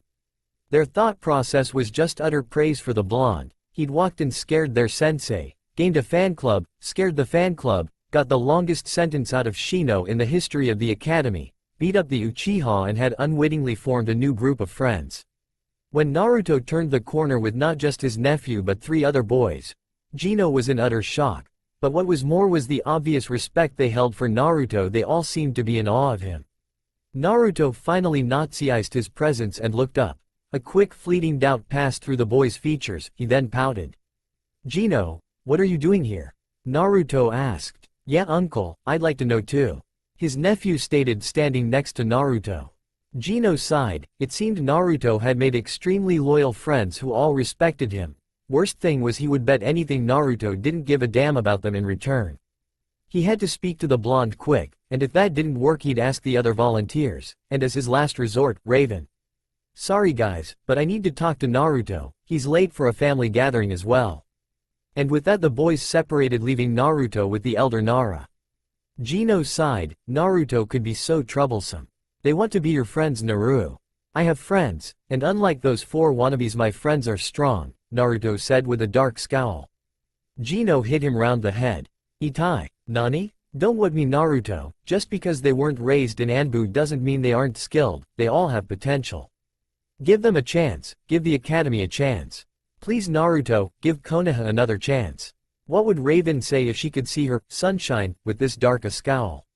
What would Kawaii say if she saw you treating people with injustice without giving them a chance? What would Sai say if he saw you acting all emotionless? What would Lita say if she saw you holding a grudge instead of taking a path of forgiveness? What would Nina say if you didn't attempt to fight back at the injustice they did to you? What would Kakashi say if he saw you abandoning new friends? What would Anko say if you didn't give the Hokage a show? Now that you've thought about that, take my words to heart, otherwise the next in line will be Yamato, and he will scare you. Naruto just looked at the Nara. It was times like this where you really saw the genius gene. Che, and I thought I was meant to be the troublesome one. And so the week continued, with every day drawing closer to the final separation of his team. Naruto wasn't given much time to think about it. At the academy he was very quiet and didn't speak much. He had an annoying fan club which a girl called Ino seemed to be leading, and they followed him everywhere. He remembered when he told Anko and Raven about it. He could still hear their cold sadistic laughing. He shuddered. Shino and Shikamaru were his closest friends. Shino reminded him a lot of Sai and Raven. Emotionless and stoic, Shikamaru was like Kawaii, a secret genius. Naruto was very pleased when he found a fellow prankster in Kiba. He was already in Iruka-sensei's bad books, and Choji was just a kind-hearted giant. The work at the academy was fairly easy. He was surprised to find he was top of the class, much to the annoyance of Pinky and Uchiha. The class was just weak. He did well in the practicals, but made sure he never showed off. He was severely disappointed when he learned the Hyuga girl couldn't even throw a kunai starite. Hyugas were trained from an early age. She should have superior skills, but what's more, the girl seemed to have an inferiority complex and a huge crush on him, absolutely nothing like Nina. Naruto had feared the academy would stunt his growth, but he was sadly mistaken. Soon as he got home he would have personal training with Anko and team training in the evening with Raven and the others. And in the morning he would up his weights if necessary and train with Kyuubi, who he had recently taken to calling Q. It annoyed the fox at first, but with the amount of talking they were starting to do because of the pointless academy, they were becoming more and more close. Naruto hadn't really realized till then how much he looked at Q as a big brother figure. You would think that Naruto had asked Q about why he attacked Konoha, but Naruto did know a thing or two about tact. Over time he had come to trust Q with his life, and he was sure Q would tell him when he was ready. And with that the bell rang to symbolize the end of the day. Naruto shook his head off his trail of thoughts, when a new thought hit. Tomorrow morning, he wouldn't see his friends again for another 2 years. Naruto could feel depression setting in. Naruto was more than shocked when he stepped outside to see Nina. Unsure, he decided to wait for her to notice him. More to his surprise was when Hinata and a boy from the year above who was an obvious Hyuga, but Naruto had never seen before, approached her. Naruto just stood and watched. "What you looking at?" Kiba said from behind. Naruto inclined his head in his Ka-san's direction. "The Hyugas?" Naruto nodded. "Do shite." Before Naruto could reply, Nina finally looked up and waved at him. Hinata and the boy quickly turned round to look at him. Hinata blushed while the boy just glared. Naruto countered with his own glare. Nina walked towards him closely followed by the two Hyugas. "Naruto, gomenasai for not warning you I would be here to meet you." Nina greeted her son. "It's okay Okawa-san." This was greeted with shock from the Hyugas and his friends. "You're a Hyuga?" Kiba yelled. "No, I was unofficially adopted, but in no way am I related to the Hyugas." Naruto quickly stated. "Naruto, we might want to hurry if we are to meet the others. Would you like to invite your friends?" his mother asked. "Not tonight, Mom." And with that he waved bye to his friend and vanished out of sight much to their shock. As soon as they had gone the Kiba turned round to Shikamaru. "Well, that was unexpected. TCH, Naruto's troublesome." Shino said nothing. Choji just ate away his disbelief and shock. Neji just glared at the spot in which Naruto had stood. Kiba wondered if he had realized Naruto had left the spot or if his eyes were set on permanent glare. Hinata was blushing and inside her mind was hosting a huge party. "Naruto's with Aunt Nina. I might have a reason to visit him. I could go to Naruto-kun's house. I could go there before Ino. Or he might visit me with Nina." Oto-sama said it was a possibility she might train me. Training with Naruto-kun. Finally Neji snapped out of glare mode and turned to his cousin, and proceeded to snap her out of her dreamlike state. "Hinata-sama, we should leave at once, your father would not appreciate you being late." Hinata nodded in acknowledgement. Her father was ashamed of her enough without her being late. Naruto and Nina arrived outside the house. They had to hurry. Tonight would be a formal gathering at ANBU HQ. It was his last night with his friends for another 2 years. Naruto sure as hell was going to miss them. When Naruto was ready he came down the stairs into the kitchen so his attire could be approved by Nina. Naruto wore a black kimono with orange slashes on it. It looked graceful yet fierce. It had been one of a pair he had bought with Sai. Except Sai's orange was slightly darker and was in the shape of his neck. Naruto wore a gold necklace with a pendant in the shape of a fox. This was also one of a pair. The other one was a raven pendant, and guess who that belonged to? Raven had bought for him in official recognition of their friendship. They were their own first true friends, and from that day forth were inseparable best friends. But after tomorrow morning they were no longer inseparable, the famous Raven and Kitsune. Naruto stood at the party among his friends. None of them felt like celebrating. Raven wore a black kimono with dark purple lightning bolts. Lita wore her same green dress, and Kawaii wore a hot pink kimono with sakura petals in slightly paler pink on. The party continued. Many ANBU got drunk, and even some former ANBU like Kakashi, Anko and Nina made a scene. Kakashi and Anko made out in the middle of the whole party. To Raven's horror, they were both her senseis and she hated mushy stuff. Raven hoped the makeout was alcohol-induced. Nina and Gino slow danced more than once, leaving Naruto very suspicious of Gino's intentions from there on in. But the party came to an end with the Sandame giving a speech on the ANBU elements, while said team just glared. The sun was rising over Konoha and 6 figures stood at the gate. Lita looked at Sai and Naruto and pulled them both into a hug and began to cry, their hearts breaking with every tear she shed. When she finally pulled herself together, she looked into their eyes in turn and murmured a barely audible, "Be careful." Kawaii then walked forward and threw her arms around Sai and told him that when she came back he better not be a social retard or else, and they all gave a weak laugh. Kawaii then turned towards Naruto and they hugged him and they held each other for what felt like an eternity. When they pulled apart, Kawaii gave him a kiss on the cheek and whispered goodbye. Naruto just nodded. Things were going to be quieter without her. Raven stepped forward, glared at Sai, who returned the glare back. They then both broke the glaring match and gave each other a small smile. "Grow strong, you too." Then Raven turned towards her best friend. Their eyes joined and they kept the contact, eyes saying what they couldn't bring themselves to say out loud. Raven lifted her hand in front of her. Naruto did the same. Their palms touched and their fingers entwined. This was how they greeted each other when they were little.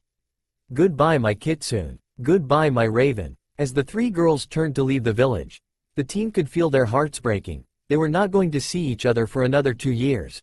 Words they said before for comfort now seemed empty, exactly how they felt. It was as if someone was tearing them apart from the inside, taking away their most precious people and leaving them without their strength. It hurt so much. As the girls turned their backs on Konoha, none of them could hold the tears at bay. Naruto and Sai watched the girls' figures walk into the rising sun, making them glow with its morning light. "Sai, it's time to go," Yamato said, finally stepping forward after watching the exchange. Sai nodded and turned towards Naruto. "Bye, Naru-chan. I'm not a girl, goddammit, and when you come back I'll prove to you how manly I am. I'll hold you to that." And with one final nod to each other, they gave each other one of their few true smiles. Sai also turned his back on Konoha and walked out the gates.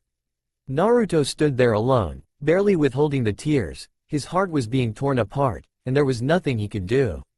His life had changed and wouldn't be the same for another 2 years. When the tears finally spilled down his cheek, Naruto fell to the ground, his body racking with sobs of loneliness, his shoulders shaking with anger, fear and sadness. When he pulled himself together, he made a vow to himself and his friends that he would get stronger, he would protect them, and he would never shed another tear until he saw their faces again. Only they would now be able to warm his cold heart and hurt enough to make him cry. Naruto then turned his back on the gates and walked home. Every step he took went against his instincts, every part of him telling him to go back to the gates, chase after them. Naruto had never felt this unsure before. When he arrived home, he went starlight to his room and collapsed on the bed, emotionally exhausted. He wouldn't go to the academy today. When Naruto finally returned to the academy, Shikamaru could sense the sad aura surrounding him. He questioned his uncle on it. "Did Naruto tell you to ask me?" "No." "Then I can't tell you." "Why?" "He'll tell you if he trusts you." "I thought he did." "Trust has to be earned." Tch troublesome. It had been 1 year since they had left, only 1 year left and they would be reunited again. To say Naruto had moved on wouldn't be a lie, but wouldn't be entirely true. He became more and more stoic and only opened to a few select people. Surprisingly enough, he opened up to his newfound friends. Shino had been first, often joining him at the back of the class and just sitting there saying nothing, completely cold to the rest of the world. Shino and him had eventually begun to talk. Shino was surprisingly very sarcastic and would often mutter at Iruka's comments. Shikamaru had then followed, joining Naruto in sleeping in lessons. It wasn't like either of them could learn anything. Naruto knew it and Shikamaru was just a genius. Choji had followed Shikamaru, but related to Naruto in struggling to make friends. He and Naruto had an unsaid understanding. Kiba had been the last to join the official gang. He had been the one to make Naruto smile and laugh again. They pulled numerous pranks on Iruka and with Kiba's added comments Naruto could only laugh. Even though he opened up to them, Naruto still did not trust them enough to take off his face mask. Fearing their reactions, he needed to be able to fully trust them. Strangely enough, it only taken 3 months for any of the ANBU elements to gain his full trust. He guessed it was due to the hardships they willingly shared. Naruto's home life hadn't really changed with the exception that it was a lot quieter.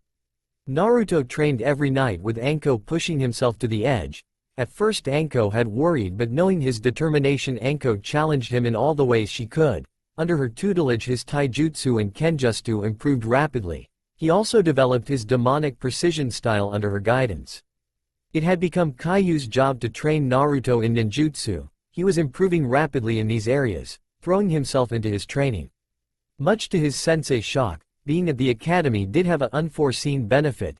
Naruto was never particularly adept to genjutsu, and his abilities were really suffering without his training from Raven. But being at the academy meant Naruto went right back to basics, and surprisingly enough it was visibly improving the few genjutsu he knew. Nina looked out her window and sighed. It was a year on, and from what Gino had told her Naruto was making progress with his friends, but it was his birthday in a week, and Naruto was showing absolutely no sign of wanting a celebration. Nina had hoped Naruto would think of inviting his friends to his party, but he just threw himself into his training. I wish I knew what was going on in your mind. You're so distant now, though you don't show it. You've stopped showing your feelings. You just train your body and heart around the clock. Are you so afraid to let anyone close again now? Please Naruto, open your heart to me. I don't think anyone could have foreseen that their departure would have led you to this. Please my son, it's time to move on. Nina held back a tear. She wasn't really emotional unless it came to Naruto. She had always been forced to lead a life driven by politics. She had always been rebellious. She was constantly told as a child she was ashamed to her clan. In the end, the only way to escape the Hyuga elders had been to join the ANBU. Nina was a good shinobi, but preferred being a medic nin to an elite ninja. But still nothing mattered if she could escape the clan elders.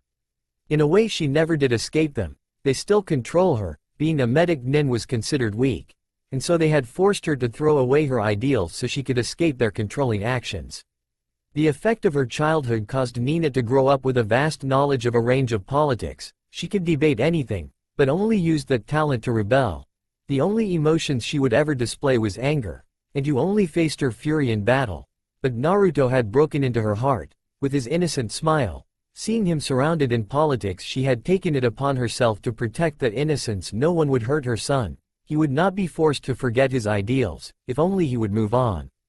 Naruto turned the corner, and saw his friends. He was on his way to another irritating day at the academy. Hey Naruto! Kiba yelled out to him. Yo! Naruto replied, raising his hand in a semi-wave. When they were all walking next to each other, Shika decided it was the best time to confront Naruto about the news his uncle had told him the other day. Naruto? HMN? Everyone was silently paying attention. If Shika was doing something without the word troublesome, it was worth listening to. Gino told me the other day that your birthday's coming soon. Naruto scowled. Damn troublesome Nara.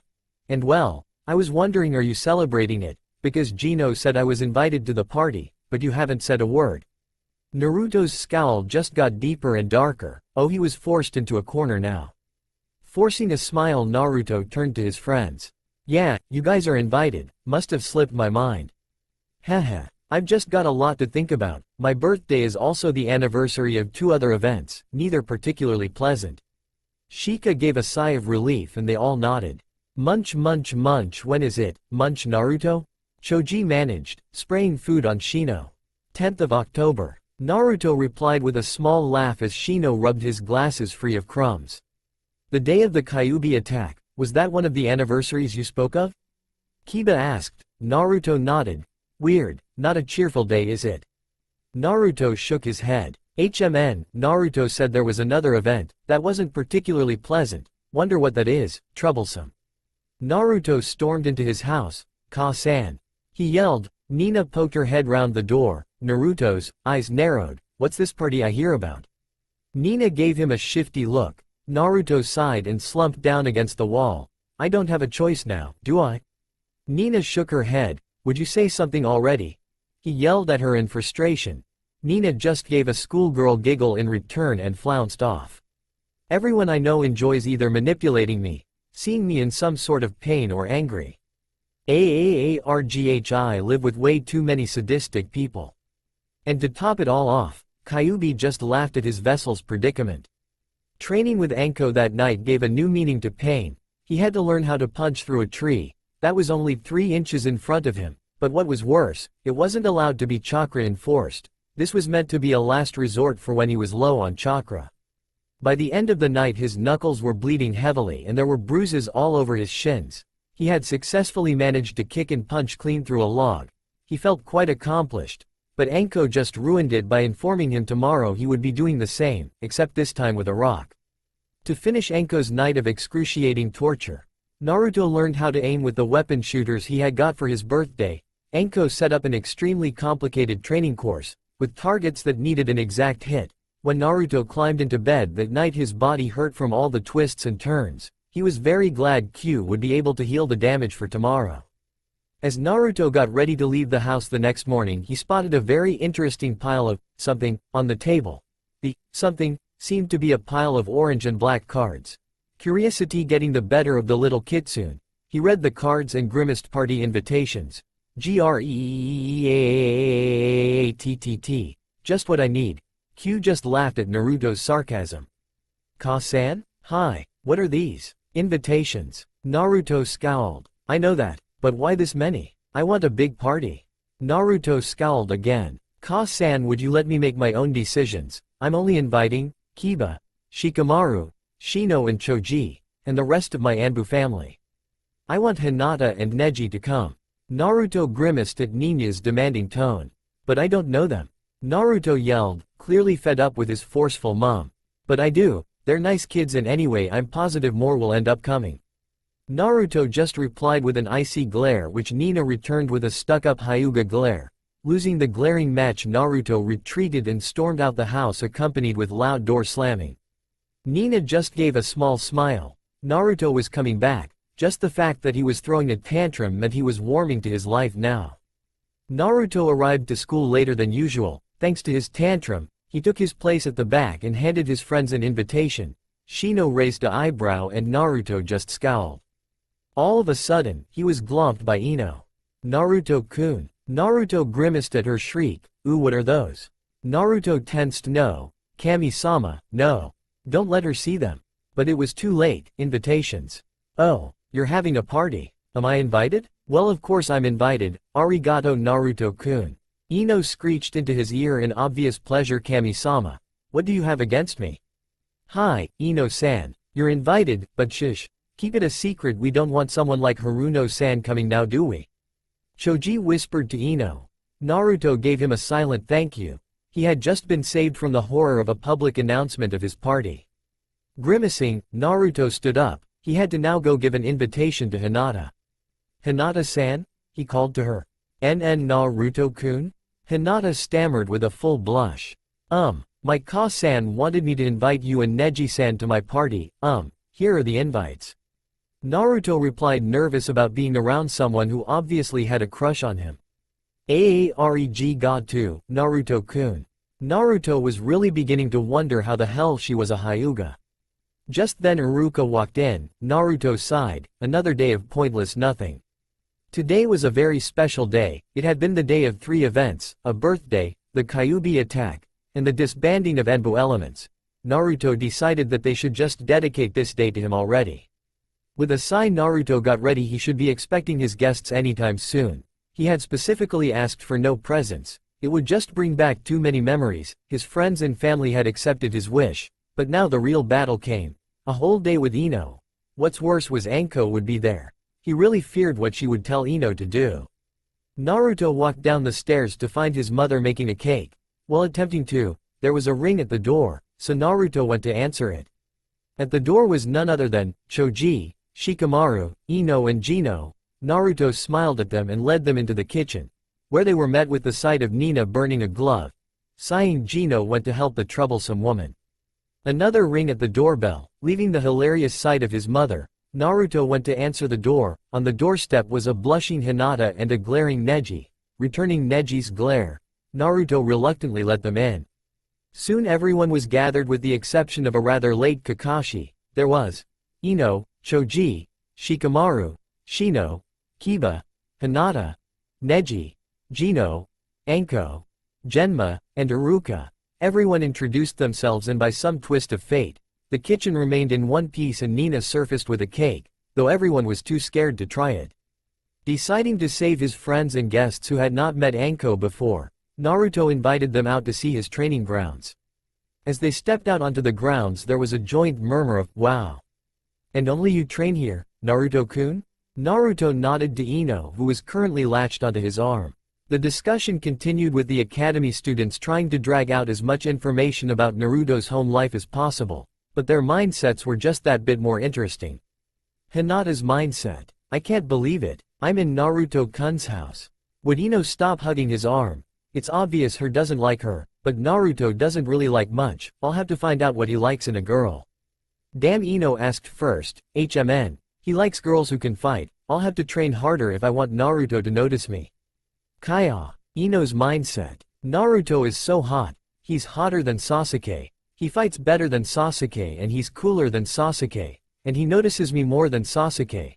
There's no Sakura like there was with Sasuke, and Naruto's got more friends than Sasuke. And can you see a pattern? Naruto. Than Sasuke, lol, and Naruto is better at being mysterious than Sasuke. I wonder what's under his mask. I still think he's hotter than Sasuke. Naruto has more muscles than Sasuke. Kiba's mindset. Whoa, look at these training grounds. Man, they're as big as my clan training grounds. Man, I kinda feel sorry for Naruto, Ino screeching in his ear and all. I think my ears are bleeding. Naruto's family seems quite cool though. I still don't know why Neji and Hinata are here though. Must have something to do with Naruto's mom. I hope they don't start hanging with us though. That's too much to handle. Choji's mindset. That cake looked alright. Though Naruto warned me not to touch it, everyone's busy and all the food is inside. Maybe I can sneak in. I'll just start to creep slowly to the side. Slowly. Slowly. Slowly. Slowly. And so the party continued. Neji glared. Shikamaru fell asleep. Choji ate the cake. Shino was silent. Hinata fainted too many times to count, and only Kiba, Ino and Naruto were able to escape Anko and her sadistic plots, especially one that involved a rather late Kakashi who had yet to arrive. Naruto began to wonder whether or not they remembered their alcohol-induced snog at the ANBU party last year. He shuddered at the thought. Your own fault for thinking of it, Otuto. Nay, Urusai Q ni, I know where you sleep. And what could you do to me? Nothing, a big fat nothing, cheeky smiley face. One day I'll make you regret that, fox. One day in a very, very, very far away time. You keep thinking that, furball. Naruto then realized something. It was kinda like a tingly fuzzy feeling. It was a feeling he hadn't felt in a year. It was happiness. Naruto froze. Could it be? I am actually beginning to like my life now, without them. I don't understand. How did they manage to break my barriers? Even Ino, Hinata and Neji, without them the academy isn't the same, and now the academy is my life. I can move on now. It's time to let go, because I can actually let go. I'm going to become a genin, I'm going to train, and I'm going to have new teammates, just like I have new friends. Raven, Kawaii, Sai and Lita, I cherish you in my heart, and though I feel like crying in joy now, I promised not to shed another tear. So you guys better hurry on back because I'm waiting to cry here. Naruto could hear Q laughing at that thought. I'm waiting guys, come back soon. I have some people I want you to meet. Smiling to himself, Naruto enjoyed the party. He had friends and family, and that was what mattered. What was even better was the look Kakashi gave him when he finally arrived. He was proud of Naruto for moving on, something which had taken Kakashi himself well over a year. Nina, Anko, Gino and Genma all shared a secret smile. Naruto Uzumaki was back, believe it. Naruto was lying in bed, his blue eyes gazing at the ceiling, his head resting on his arms, thoughts reflecting on the day. Suddenly there was a slight tapping on the window. Sitting up he pulled back his black curtains. Outside his window 4 ravens were hovering, smiling to himself. Naruto opened the window and let the bird in, untying the package and scrolls tied to their claws. Unrolling the first scroll, he gazed at the familiar handwriting of 3 particular females. Dear Naruto, how are you? Hope you're still training, else we're going to kick your ass when we see you. We saw Sai last month, he's still a retard. We didn't see Yamato, we think you ran away from him. Have you made friends? Raven heard there was an Uchiha in your year. She says you have to spit in his face and claw his eyes out. She's so nice and pleasant, isn't she? Ow, she hit me. Lita's calming her down. Damn, she has such a bad temper. You probably want to know what we've been up to, but we're going to save that for another time. You better be at the top of the class in the academy. You have to save all of your academy report cards and put them in a box to give to us when we see you. Could the box please be pink? Ow, damn it, Raven hit me again. She says make it purple. Pinky purple. Oh, Yagami, who's the genius? Ow, damn it, now Lita's hit me. They're ganging up on me.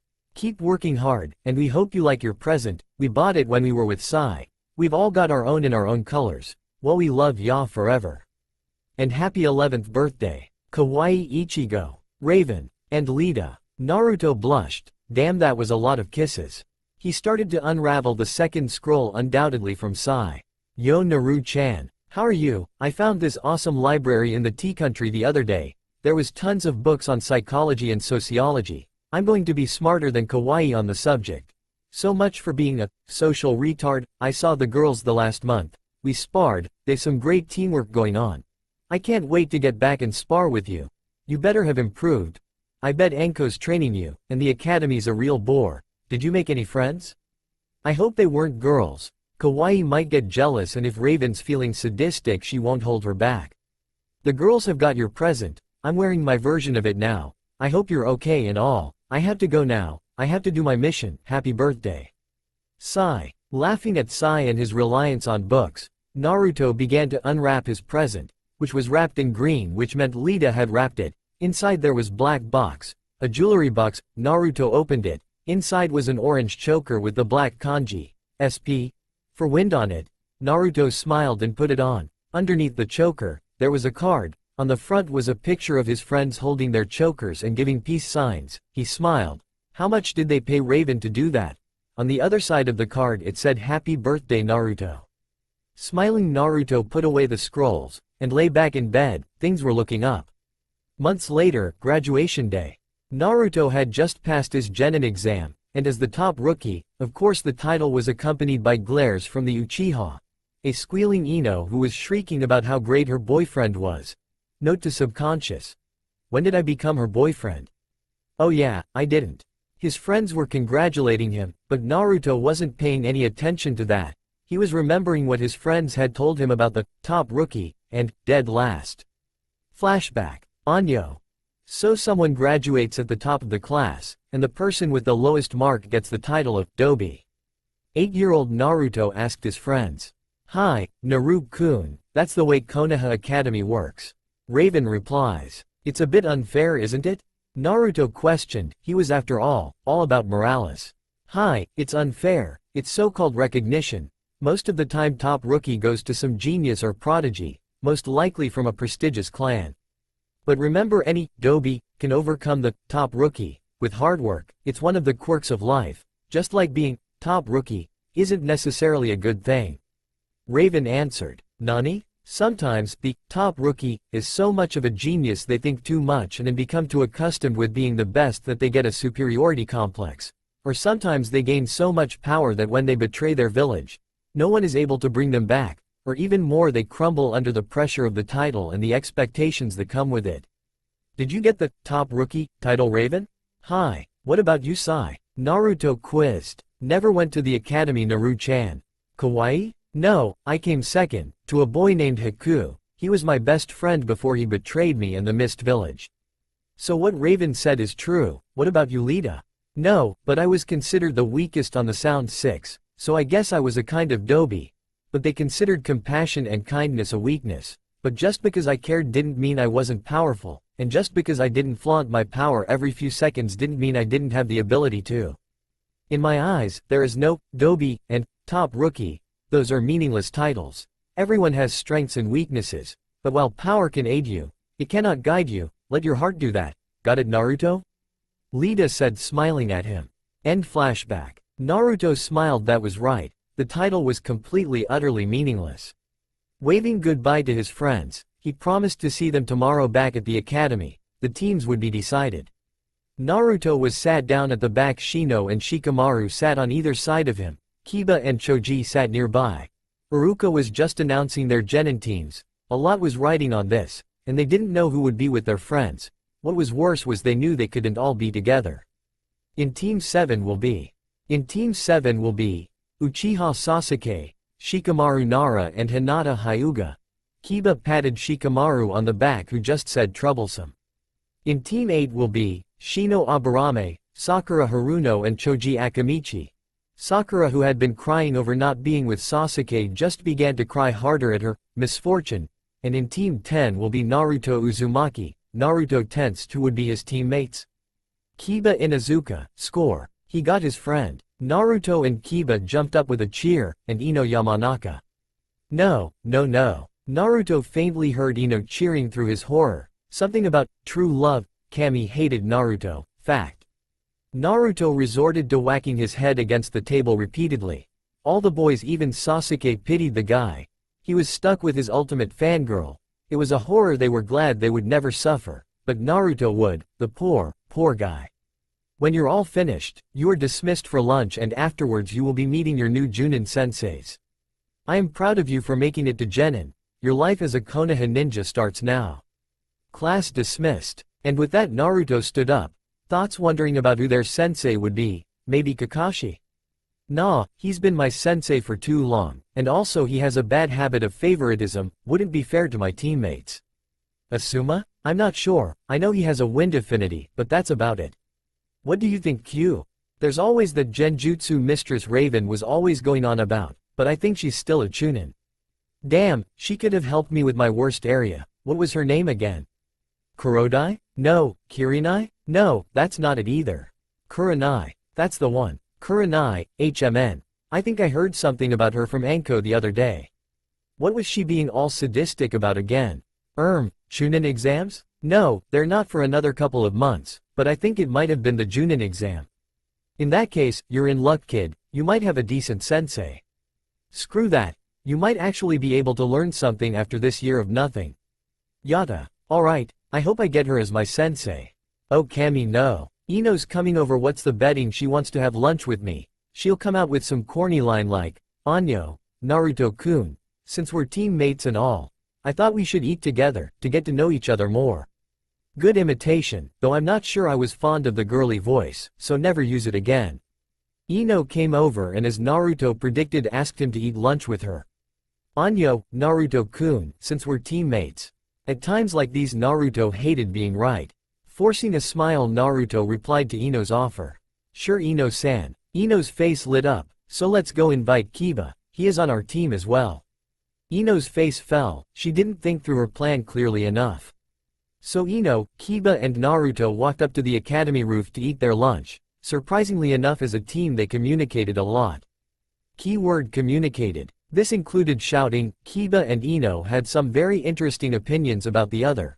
Some of their insults were quite impressive. The only time he had seen this kind of humorous argument was in his old team. Though that involved a lot more glaring. Flashback. It was lunch break for the ANBU element team. Naruto and Raven were sat in the tree, discussing the ultimate jutsu.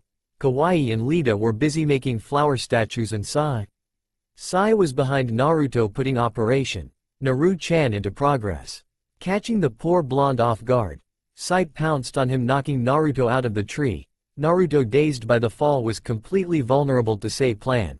Sai began unzipping Naruto's pants, only to be thrown into the air, kicked into the tree, and having a blade pressed against his neck. All within one moment, and done by one very angry Kunoichi. What were you doing to my sunshine? Sai Baka. Raven hissed at him. Her voice was laced with venom. Sai shuddered but decided to play it cool. Finding out if he really was a boy or a girl. Sai chirped. The statement was received by a hysterical blonde blowing a fuse and screaming at his perverted friend that he was a goddamn guy. So Sai and Naruto fell into a pattern. Guy. Naruto screamed. Girl. Sai replied. Guy. Naruto screamed. Girl. Sai replied. Guy. Naruto screamed. Guy. Sai tricked. Girl. Naruto screamed. Sai smirked. Naruto screamed in frustration that he had fallen for such an obvious trick. Realizing this was going nowhere, Raven interrupted. Sai Baka. Take this as your official warning. Touch my Naruto in that way again and you die a very, very painful death, okay? And Raven said all this in a sickeningly sweet tone. So Sai just glared. So Raven returned the glare. And Naruto just continued to glare at the raven-haired boy. And then Kawaii got bored and decided to join the public display of glaring at Sai. Lita though didn't understand glaring. She didn't understand much of angry nature, and so innocently asked why everyone was so desperate to burn a hole in Sei's head, and if they were that desperate, she would get them a magnifying glass.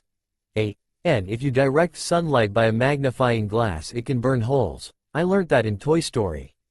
Also it's meant to be great fun on ants. How sadistic. Everyone just sweat dropped at the nymph's innocence, before shaking their heads and going back to whatever they were doing previously, with the exception of Sai who was rolling on the floor laughing at Lita's comment, which really wasn't that funny.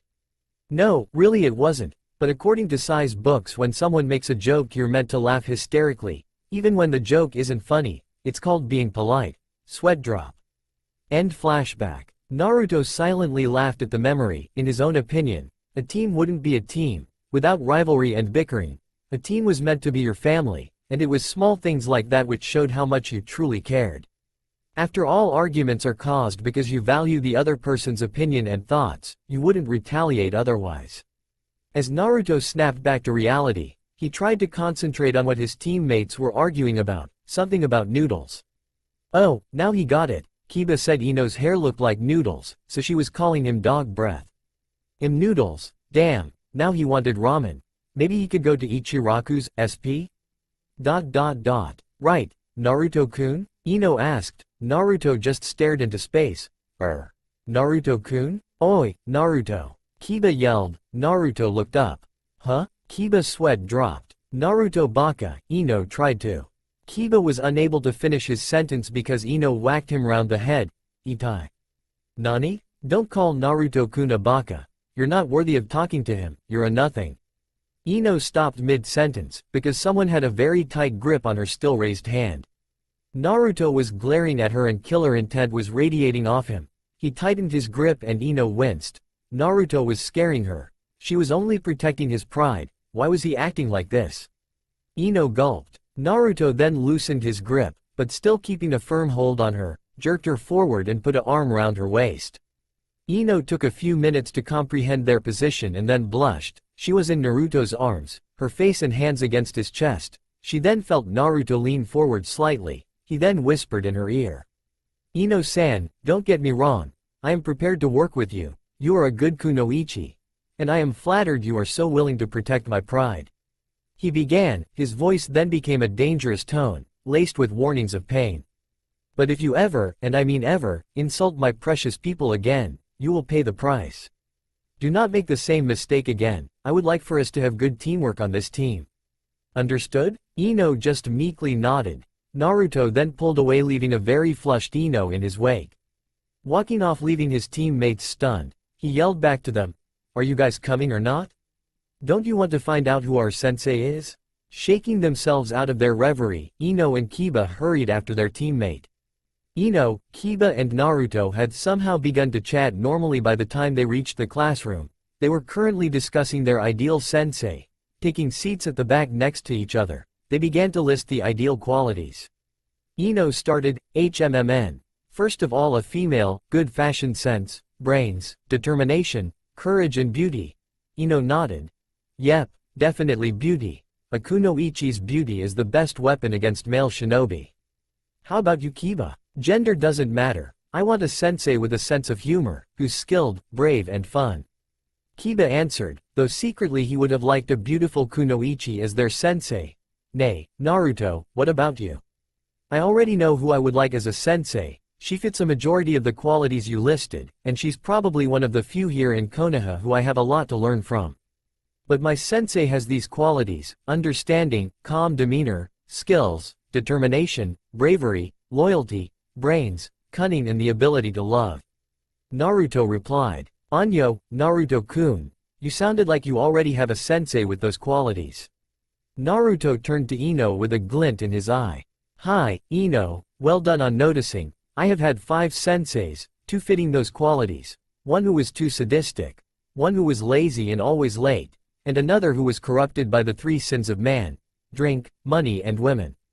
Ino and Kiba both listened intently. After all, if they were going to be working together they had to know about each other's training, abilities and such. They looked up from their conversation and had to stifle laughter at the sight of the faces of the 3 people walking in. Sakura looked completely and utterly depressed. Anyone would think she was an emo, rather than one of many rabid Sasuke fangirls.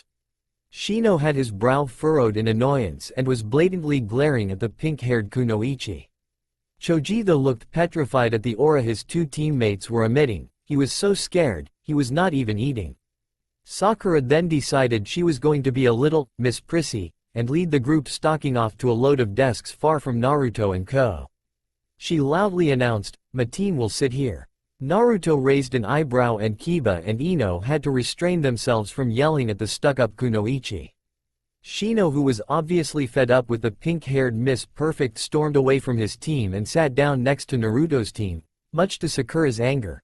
Just as she opened her mouth to shriek at him, Choji interrupted.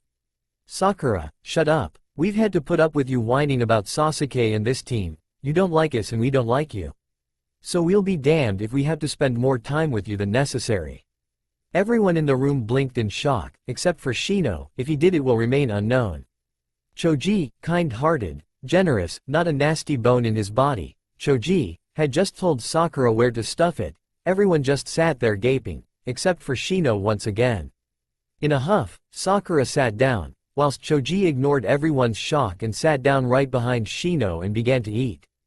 The next team to enter was Team 7, and there was just silence, complete utter silence. Later on in their lives, Team 10 would swear they saw Tumbleweed pass through the classroom.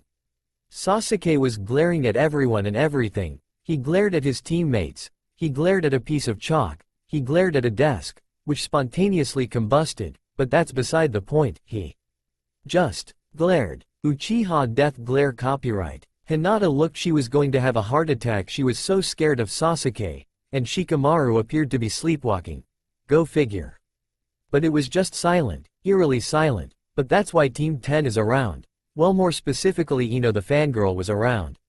Naruto-kun. Naruto and Kiba grimaced, though inwardly they were glad the silence was broken. They didn't particularly enjoy Ino shrieking. "Ma, Urusei Ino Banshee." Kiba yelled. "What was that dog breath? You heard me, noodle hair. My hair does not look like noodles. You stupid mongrel, go back to where you came from, you ugly mutt. No one wants you here, right Naruto-kun? Nay Naruto-kun?" Naruto though was daydreaming, and if he didn't have his mask on you would probably be able to see him drooling too. His thoughts had wandered off his feeling of deja vu to the glorious food that was ramen. How he loved the noodles and broth that was the delicious meal. In this point in time Iruka entered, ending the argument and also bringing the other students with him. When everyone was seated, Iruka gave a cough and began his announcement. "Well done to everyone for making it to this level. I'm very proud of you all, but my teaching with you has come to an end, and so I will now pass you on to your Chunin senseis. Team 1 sensei is..." Naruto was on the edge of his seat, tense. He had to get stronger. He had been really slacking off after leaving ANBU. Sure, he'd trained, but that was nothing like being out on the field. How he missed missions. Naruto had loved going on missions with ANBU elements. They had done everything from infiltration to assassinations. Hell, they had even once worked in a strip joint to gather information. Now that was a pleasant memory. Naruto snickered as he remembered the humiliation and new experiences they had all undergone on that mission. And Team 7's sensei will be Hitaki Kakashi. Naruto let out a loud burst of laughter before yelling over to Shikamaru. "Oi, Shika, you can go back to sleep. Kakashi's always late if you remember my party."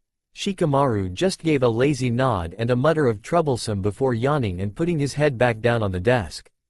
Team 8's sensei is Sarutobi Asuma. Naruto began to daydream again, and last but not least Team 10's sensei will be. Naruto was instantly on alert as hearing keen and clinging on to Iruka's every word, Yuhi Kurenai. Naruto inwardly cheered, his team had gotten the perfect sensei for them. He mentally thanked the Sandame. He guessed he really was trying to do what was best for Konoha. A woman stepped forward and beckoned for the team to follow her. Naruto, Kiba and Ino all gawped in the woman. She was in one word, beautiful. She had wavy black hair, crimson eyes, and lips the color of blood. Her outfit was slightly strange but still rather flattering on the woman's shapely figure. Naruto shook his head. This was Yuhi Kurenai, his new sensei and genjutsu mistress of Konoha. Why did Naruto think life was just about to get real interesting with his new team? Team 10 were currently sat in the academy's gardens. Kurenai was leaning against a tree silently observing the three shinobi that sat on the grass before her. These three don't look like much. The Inuzuka and Yamanaka heir don't seem very serious and seem to argue more than anything, and the third though being the top rookie. His grades were average throughout the academy, so at a guess I would say he got lucky. He has no bloodline limit and until 2 years was a complete unknown, most definitely a fluke. It's beyond me why Sandame wanted me to waste my time with these lot. Ah well, I best begin my introductions. Alright, Team 10, I'm your sensei Yuhi Kurenai. Tell me about yourselves' likes, dislikes, hobbies and future dreams. Anyo, Kurenai sensei, why don't you go first and show us how it's done? Ino asked. My name is Yuhi Kurenai, I like flowers, dango and a certain someone. The three genin raised an eyebrow at the someone. I dislike nosy people, tardiness and slackers. Basically Kakashi. My hobbies are gardening and working on my genjutsu. My dream I have already achieved, and that was to achieve the rank of Chunin and the title of Genjutsu Mistress of Konoha. Next Inuzuka. My name is Kiba Inuzuka. I like dogs, especially Akamaru. I also like my mates, Shika, Cho, Shino and Naru. I dislike people who don't like dogs and people who hurt Akamaru. My friends are my family. And I really dislike Uchiha Sasuke and Inudel. Ino glared at him for that nickname. My hobbies are training, hanging with mates and helping out my family with the clan dogs. My dream is to take over my clan and become the best hunter nin for Konoha with Akamaru at my side. He has potential, but he won't reach it if he can't work with all the members on the team. Next Yamanaka. My name is Ino Yamanaka. I like flowers, clothes and Naruto-kun. I dislike dog breath, Uchiha Teme and Forehead Girl, because they are all mean to me. My hobbies are helping out at my family's flower shop and training. My dream for the future is to take over my family's flower shop and get the guy of my dreams. Great, another one with potential but lacks teamwork. Worse, she's a fangirl. Next Hitaki wannabe. Seriously, what is it with the masks? My name is Naruto Uzumaki. I like training, ramen, pulling pranks, and a certain load of people. I also like most of the people I've interacted with in the academy. I dislike people who are judgmental and blind, people who interfere, and certain nin who hurt my best friends. My hobby is training. My dream is to be reunited with 4 people and achieve our revenge or acknowledgement so we can finally live our lives. Can we say mind of an adult? This kid sure is mature. I take back the fluke thing. Well, you are all individuals with potential. I want you to meet me at Training Grounds 22 tomorrow at midday. You will be taking part in a survival test. Bring your ninja gear, come prepared or risk being failed and sent back to the academy. And with that, Kurenai disappeared in a whirl of leaves. Naruto quickly followed suit, leaving a gaping Kiba and Ino who were still in shock at what their new sensei had said. Akamaru and I are going to ace this test. We won't be sent back to the academy. Tough luck for Ino though, she's as hopeless as they come. This is a test of true love. This is my chance to show Naruto that I'm more worthy of his attention and affections than Kiba. Naruto is so cool, chasing after 3 missing nin. We'll make a great pair, the deadly Uzumaki couple. Sigh. Naruto was happy. He had spent all day training with Kakashi sensei and now he was going to his best friend's room to see how her day went. The little 5-year-old's grin only grew bigger as he continued skipping down the hallway. Arriving at a black painted door with a purple lightning bolt drawn on the door sign, Naruto knocked. The door opened to reveal a 7-year-old girl, who mechanically glared at her visitor. Upon realizing who it was, her eyes softened before letting her best friend into her room. Naruto happily skipped in and spun round to face Raven. He automatically began taking in her outfit. It was a brand new one as she had just passed her Genin test. Raven wore a purple t-shirt with a fishnet shirt underneath. She wore a black leather mini-skirt that had slits up the side and black jogging shorts underneath. On her arms she wore black silk fingerless gloves that came up to her elbow and black knee-high boots. Her long raven hair was tied up in a loose high ponytail, so strands of hair had come loose and framed her face, and to finish the look off she wore the gold raven necklace that he had given her in acknowledgement of their friendship. Naruto felt a bit plain in his black t-shirt and orange shorts. Shaking his head, Naruto broke out into a grin. "So, Raven only raised an eyebrow in return? Did you pass?" Raven nodded and gave her friend a small smile as he began to jump around the room happily. "Yada. I knew you would do it, Ray. I bet you're the best genin ever. Did you meet your team and sensei?" Another nod. "Well?" Raven just ignored him and walked over to her music system. "I'm not a mind reader, Ray, so you're going to have to tell me." Raven still ignored him and put on System of a Down. Chop Suey. Naruto sighed as his friend began to head bang to the music. Sure, Ray wasn't the most talkative of people, but she usually spoke more than this. Either she had spoken to her dad, or she got stuck with a really bad team. "My life sucks," Raven said finally as she flopped down on the bed looking up at the ceiling. Naruto only rolled his eyes as he heard his friend's favorite angst phrase. He also flopped down on the bed, joining his friend staring at the ceiling. "The team sucks," she continued. "It can't be that bad." Raven only replied with a scream of frustration before burying her face in a pillow. Naruto sighed, realizing his friend was very tense. Reaching towards her raven hair, he pulled out the hairband and let the dark locks fall loose. Reaching towards his side, he picked up the hairbrush on the bedside table. Slowly and softly he began to brush her hair. In the year he had known her, Naruto had learnt this was the best way to soothe the girl. "So, who did you get stuck with?" She gave a low growl. Naruto only laughed. "That bad, huh?" Raven all of a sudden rolled over and jumped off the bed. Facing Naruto, she put a hand on her hip and began to relay her day to him. "So dad says be a good girl, Raven, take the exams. So I take the stupid exam, which was ridiculously easy. No wonder so many ninjas are Kia if the tests are like that. The academy totally sucks. So anyway, because I did so well, not that I had to try or anything, I get put on a team that had lost a ninja. Bet you she died because she didn't know what to do. Stupid academy don't teach the right stuff. So I'm on a team with some no-name sensei, which totally sucks, and then I meet my teammates. They're both Uchiha geniuses, and one of them's grinning at me like there's no tomorrow, and I wonder why he's not dead yet. And he introduces himself as Shisui and he blabs on, but I ignore him because what he talks about probably sucks. And then the other one is the well-known Uchiha prodigy Itachi. What do people see in him? Doesn't look like anything special, just an ice-cold prick. The only thing decent about him was his killing intent, but I think it was directed at me, so that sucks too." Naruto had to bite his lip to prevent himself from laughing. He knew why Raven was unhappy, and it was really quite pathetic. Raven's father, who she completely hated, was good friends with the Uchihas, so she considered them as her enemy. The other reason was with a prodigy like Itachi on her team, Raven would completely disappear into the background. Contrary to how Raven acted, she wanted her father to be proud of her for once, but instead he treated Raven like a tool. Raven's dislike was only from misguided hate and maybe some jealousy, quite shallow really. Maybe he should tell her. So in conclusion, my day completely and utterly sucked. Naruto couldn't hold it any longer and just burst out laughing. Through his giggles and tears of laughter he managed to tell Raven his thoughts. "You do realize how shallow you sounded? Ha ha ha ha ha. Sorry, it's just too funny seeing you angst about something like jealousy." Raven just glared, making Naruto laugh harder. When Naruto had finally stopped laughing, he told Ray to give her team a chance. Though she was reluctant, she decided to listen to her optimistic sunshine.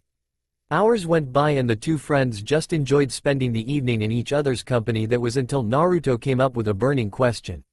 "Ray, what's the point of genin teams? I mean, surely it holds you back from your potential because you will all have individual dreams." "Chance, that makes no sense, or are you just not saying the whole thing? Everyone is getting a chance to be Hokage. If the leader of the village is self-centered and doesn't know how to treat people, the village will ultimately begin to fail. I still don't get what this has to do with teams.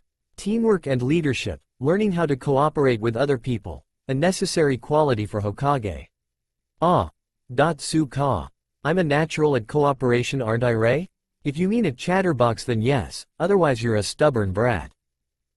So mean. But Ray, why would you want to be Hokage? I don't. It just mean tons of paperwork, which sucks. If you ever find out why, be sure to tell me, sunshine. Now help me paint my nails.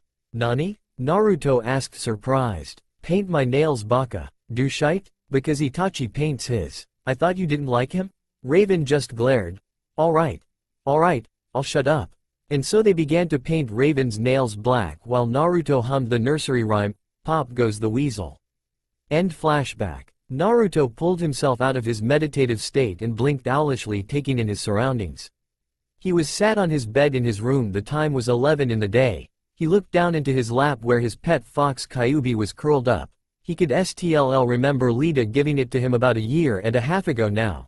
Sighing, he picked the fox up and put it on the bed. He strapped on his weapons shooters that Enko had given him and rechecked his ninja gear. Putting on his mask, Naruto checked the time, 11:07. Good, he had time. Q? Oi Kyubi-sensei. Nani? Stupid Gaki. The memory? Oh, right. Yeah, did you get the information? Weren't you watching? I was sleeping? You're useless. Shut up, kid. Did you get the information anyway? Yeah, if I'm right, the point of these squads is teamwork, so I just have to make sure Kiba, Ino and I work together on this little survival test. Good, now hurry and get there early, so you can familiarize yourself with the surroundings so your sensei doesn't have an advantage. Naruto arrived at training grounds 22 at 11:30. The first thing he noticed was trees, lots of them. That will be useful for concealing my presence. I wonder if any of the others can suppress their chakra? If not, then we'll have to take full advantage of the trees. Now what else is there? Naruto continued to scout the area, looking for land advantages and such. Normally Naruto wouldn't bother with this procedure. A ninja should be familiar with their fight surroundings. Well, at least try to know as much as they can. But a ninja should also be able to fight in any situation. But Naruto was fighting with two amateurs. Ino and Kiba were good for their age, but he was just out of their league. Naruto had no doubt that he could take down a Chunin if he fought to his normal standards, but Kurenai specialized in his weakest area, making her a formidable opponent. Therefore, if Naruto wanted to fight her, he wouldn't hold anything back. Now, in most situations Naruto was comfortable with that plan. Going all out stretched him to his limits, so he then knew how much he had to push his training. However, he would have his two teammates as spectators, and if he went all out with them around, they would surely get hurt. So if Naruto wanted to pass this test, he would have to enforce teamwork. As Raven would say, this sucks. The others soon arrived. Kiba was first, and began to play catch with Akamaru. Then Ino came in after exchanging not-so-kind greetings with Kiba, latched herself onto Naruto. After 5 minutes Naruto could already feel his arm going dead. But to his joy Kurenai arrived, and told Ino to let go of his arm, before greeting them. Glad to see you're all here. You passed test 1. Courage in the face of the unknown. Naruto's sweat dropped, Ino squealed and Kiba cheered. How the hell was that a test? Nay, Q-ni, I don't think I will learn anything if this is the sort of thing I will be challenged with. Nah, this is just a courage boost. She thinks you're all going to fail and is just trying to give you a few last moments of happiness and confidence before she crushes your dreams brutally. You make everything so pleasant, note the sarcasm. Yay, well, it's what being a demon is all about. Sadism and sarcasm is the true base of society. If you say so. Maybe Anko and Raven were demons in their past life. Strangely enough, I can kind of believe that. Unless they're around you, they're almost as sadistic as me, and that's saying something. Ah, I feel warm and fuzzy. I can tame she-demons. Watch your mouth, kid, if Raven ever catches you saying that you can wave your friendship with her goodbye. And then run and hide. I'll keep that in mind. Oh, sensei's talking again. Kurenai held in her hand 2 bells which were jingling. As you can see, I am holding 2 bells. The aim of the test is to take a bell from me within the next hour. If you fail to get a bell from me, you will be sent back to the academy. One piece of advice, come at me with the intent to kill. Your time starts now. And with that the 3 genin disappeared into the trees. Brief story interruption. I am still learning how to do fight scenes, so please bear with me. If someone will help me write them I would be very grateful. Unfortunately one of my co-authors, Dark Angel, is unavailable, and he writes the action scenes for me. Also I chose the bell test because I believe it to be the official Konoha Genin test. After all, Sandame and Kakashi used it. Also Kurenai won't fight properly, because on studying the anime bell test in the first past of Naruto I realized that Kakashi put next to no effort into that test. It makes no sense for Kurenai to go and use a genjutsu against what she believes to be 3 rookies. I am sorry if this will disappoint anyone. I apologize for this interruption. June. X. Impressive, ne Q ni? This is actually a well thought out test. By using 2 bells we are unwittingly set against each other. This tests our logic to realize that a mere genin cannot defeat a Chunin.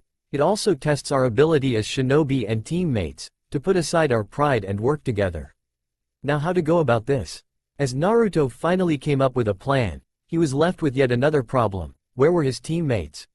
Luckily for Naruto his assumption earlier had been correct. Ino and Kiba did not know how to suppress their chakra and conceal their presence.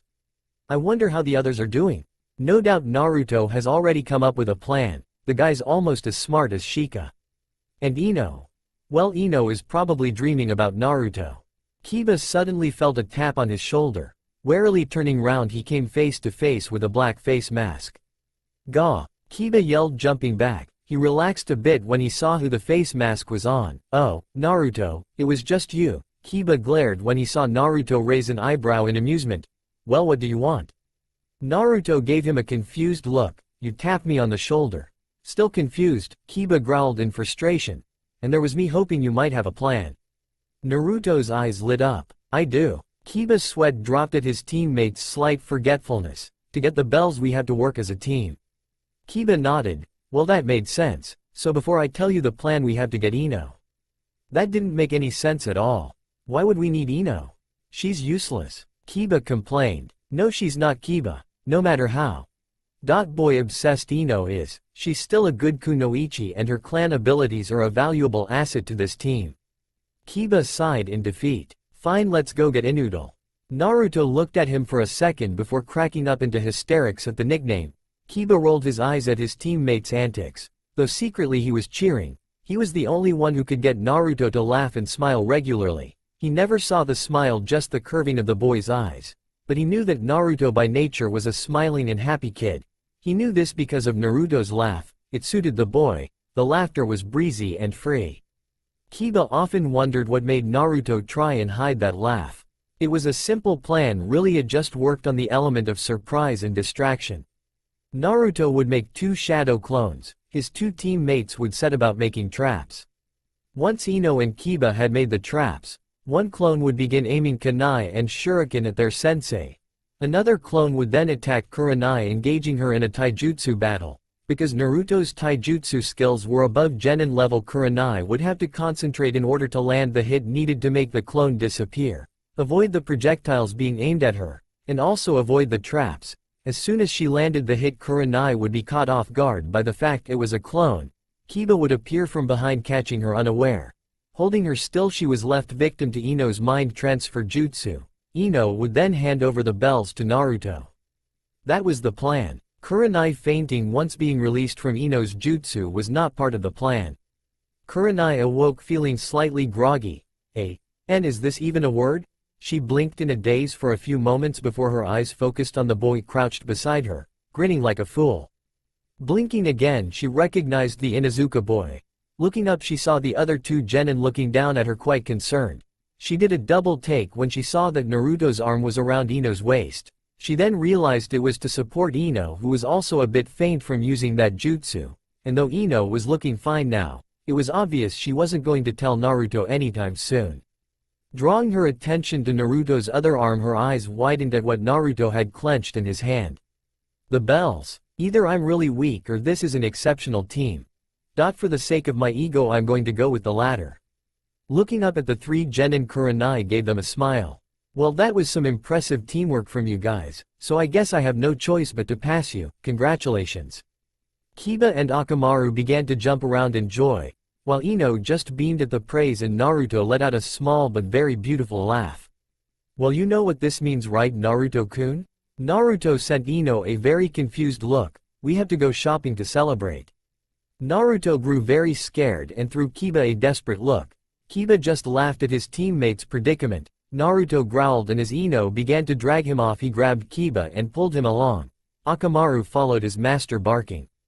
As they started to walk out of her sight, Kurenai laughed as she could still hear Ino's chattering, Naruto's wails for help, and Kiba's scream of frustration at Naruto for pulling him along. All of this accompanied by Akamaru's barks. Team Kurenai was loud, argumentative and childish, and yet they had the potential to be the best. Ino squealed, "Naruto-kun, isn't that just the cutest?" Naruto gave another weary nod. "Oh, Naruto-kun, wouldn't that just look great on me?" Naruto gave Ino another weak smile before turning and clinging onto Kiba like he was the boy's lifeline. Kiba patted the boy on his back as the blonde gave another muffled wail of terror.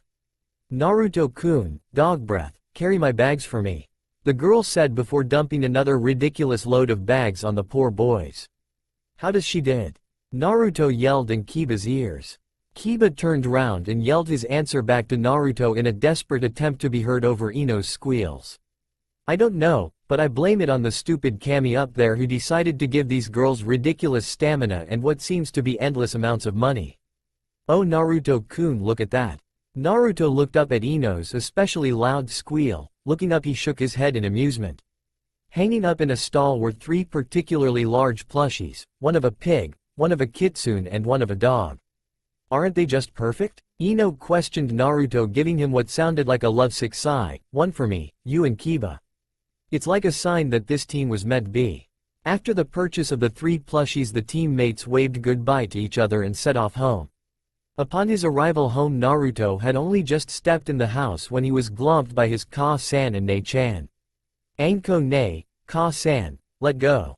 The 2 women just ignored his yells and proceeded to drag him into the kitchen where Genma, who was on a mission during Naruto's birthday, authoress forgot them Iruka, Old Man Hokage and even Kakashi sat. Looking at them all, Naruto gave them a huge grin. "I take it you passed then," Kakashi said in his oh-so-casual way. Naruto's grin just grew even bigger. That was until he was glomped by his squealing Ka-san, Anko, Kakashi and even Genma. The others just stood by laughing at the childish antics whilst Naruto yelled out about being unwillingly attacked twice in one day. Grinning, Naruto escaped his family and grabbed his shopping bag and sprinted into his room. Taking off his mask and throwing it onto the bedside table, he looked into his mirror and almost burst out laughing at the idiotically happy grin he sported. Pulling over the shopping bag, he brought out the fox plushie. Looking around his room, he checked for anyone else. Seeing the coast was clear, he gave a squeal and hugged the plushie to death. Once he was sure he had hugged the cute thing enough, he introduced it to his pet fox. "You forgot about me, didn't you? You saw all of that. You were meant to be sleeping." "Well, I wasn't. Damn fox. Damn brat." With a small smile, Naruto put the plushie on his bed and headed downstairs, but stopped when he heard murmurs coming from the kitchen. Stealthily, he began to eavesdrop. "It's good, you know. It's about time he started to make solid friendships.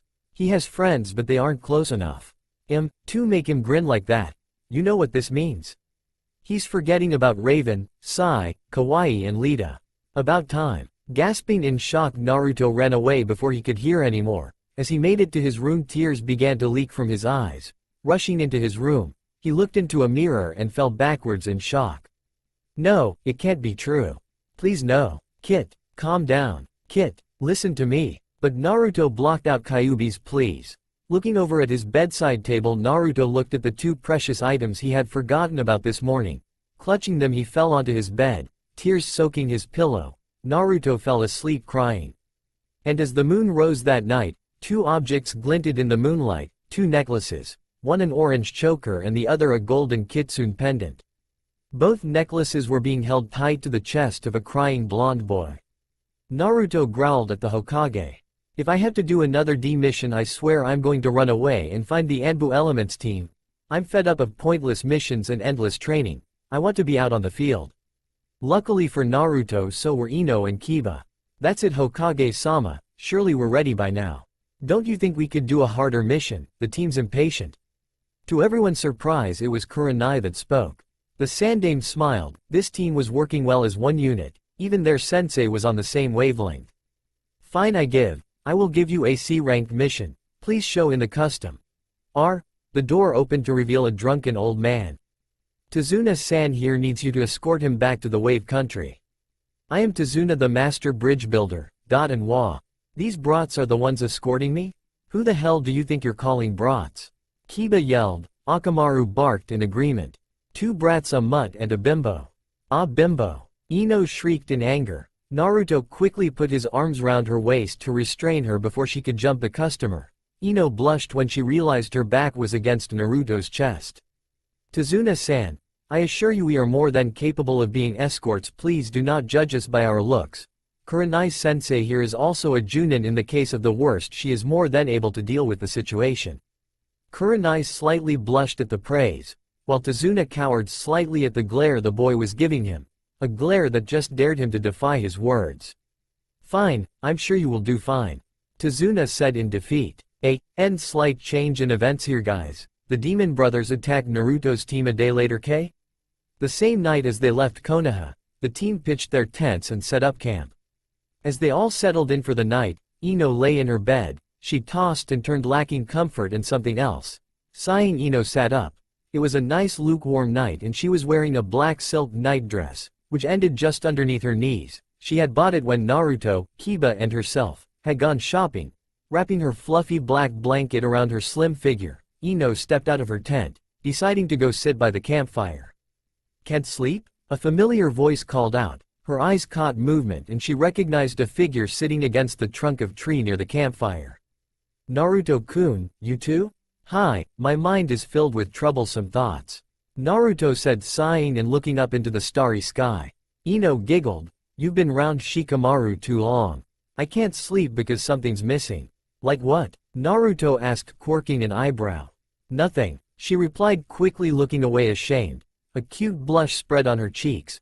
Naruto looked again at Ino. She looked stunning, her face illuminated by the fire and moonlight. Her eyes glittered and her hair fell like a golden waterfall out of its usual ponytail.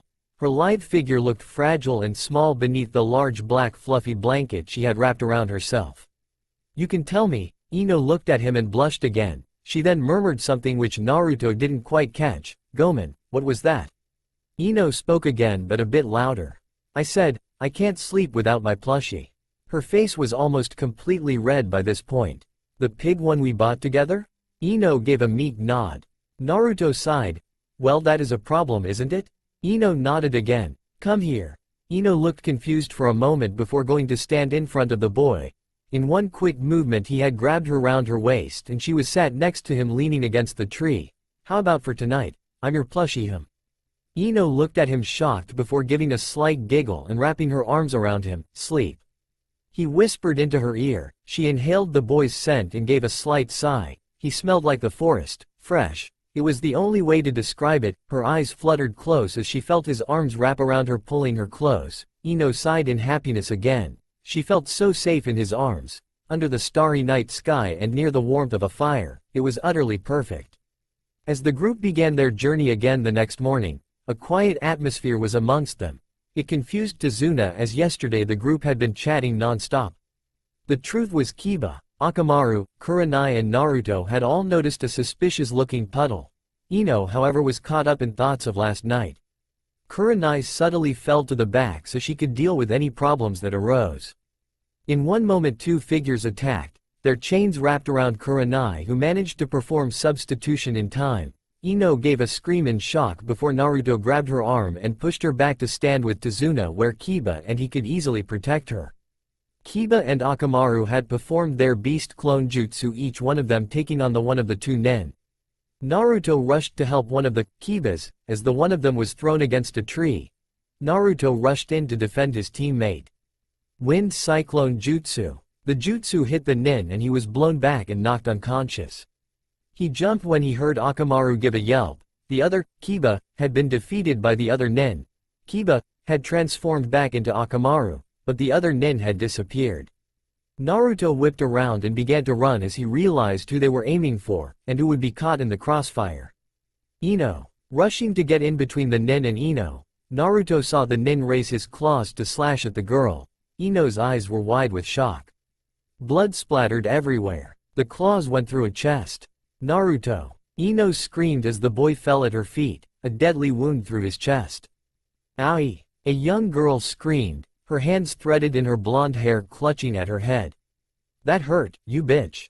She screamed at her companion, a raven-haired girl with a rather cold aura about her. Sorry, what was that? The raven replied. You heard me, the blonde shrieked. Whack! A brunette appeared along the two, her hand also connected with the blonde's head, just as the raven's had previously. Why do you always gang up on me? The blonde cried as she crumpled to the floor, still clutching at her head.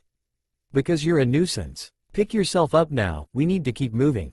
The raven answered. You do realize I'm losing brain cells every time you hit me. If my IQ score goes down, you'll pay, bitch.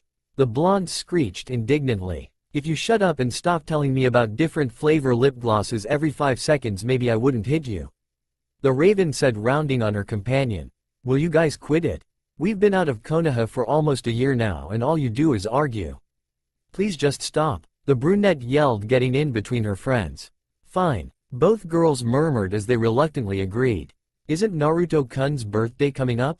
The blonde piped up. The raven gave a nod. Ooh, what could we get him? I wonder what Sai will get him. I have to wrap it in pink as well. Ooh, and I have to make him a card. And, whack, Itai, the blonde screamed. What the fuck is your problem? She hissed at the raven vehemently. Kawaii, keep your thought process inside your brain, or has my hitting you begun to quite literally knock your thoughts out of you? The raven asked her coldly. Kawaii just glared, her pretty pink eyes watering up at the pain and harsh comment. Bitch, whack. And so the process continued, with Kawaii screaming profanities at Raven, and Raven just looking plain bored and finding hitting Kawaii a mere pastime. In the background, a young brunette watched her teammates and sighed.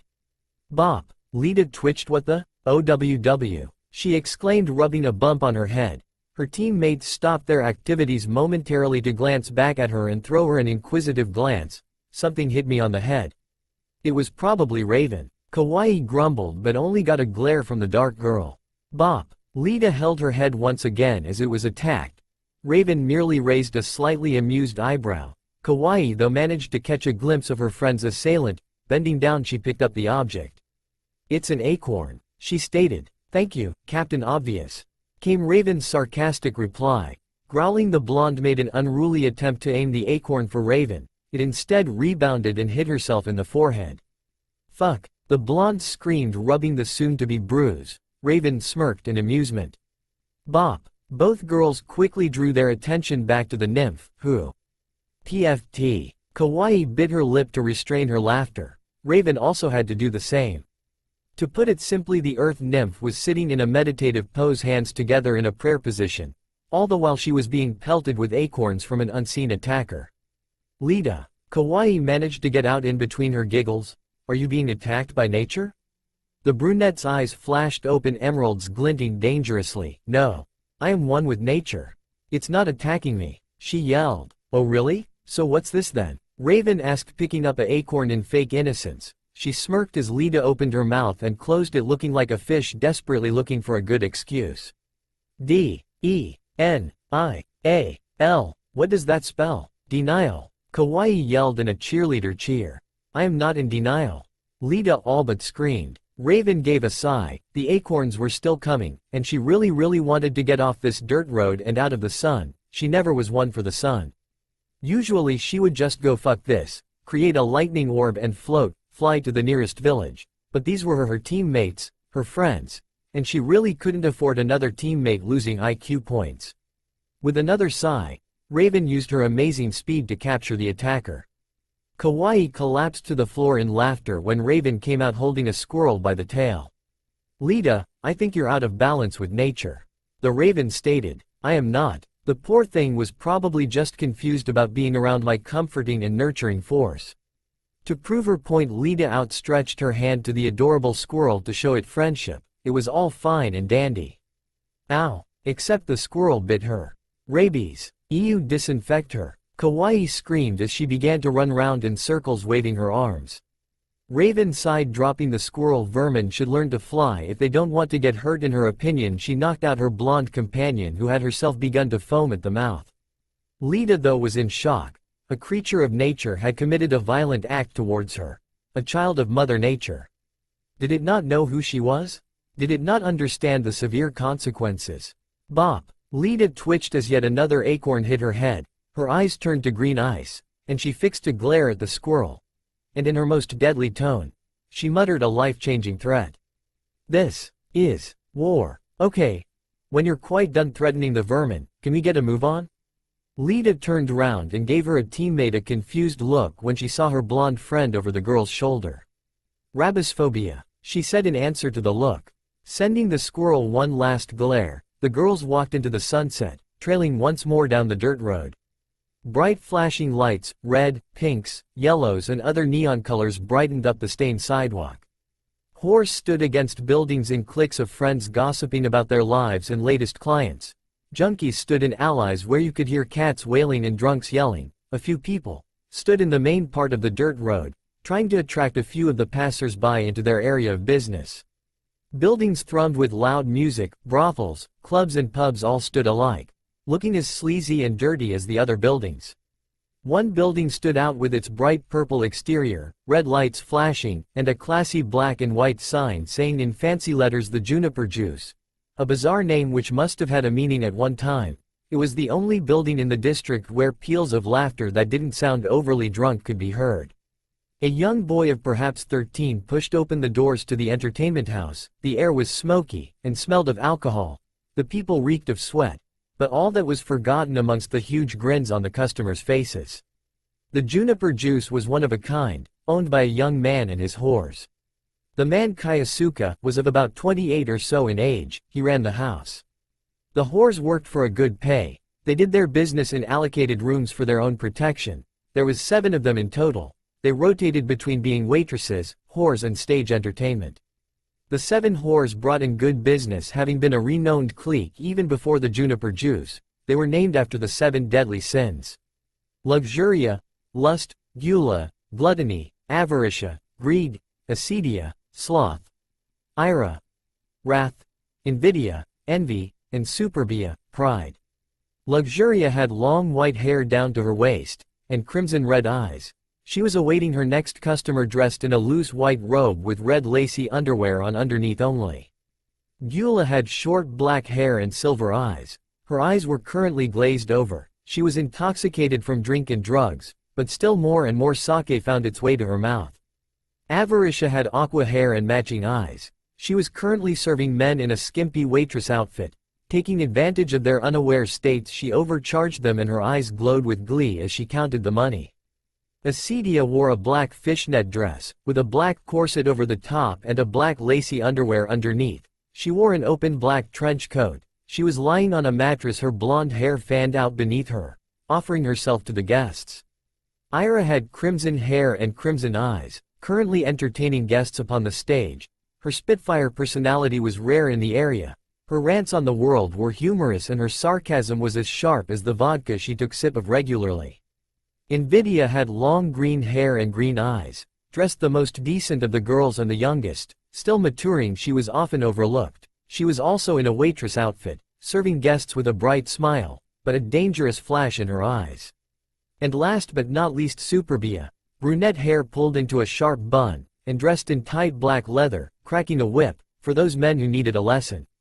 The young boy coughed slightly as he entered the place, his eyes taking in the atmosphere. Gula appeared at his side, a long posh cigarette in her hand. She exhaled softly. The boy coughed once more, and she used the opportunity to check him out. The boy had choppy raven hair which ended at his jawline, dark eyes. He wore a black fighting outfit with pouches. She then spotted the Hite-8 around his head, a shinobi. The symbol was in the shape of a leaf. Hi, I'm in need of your help.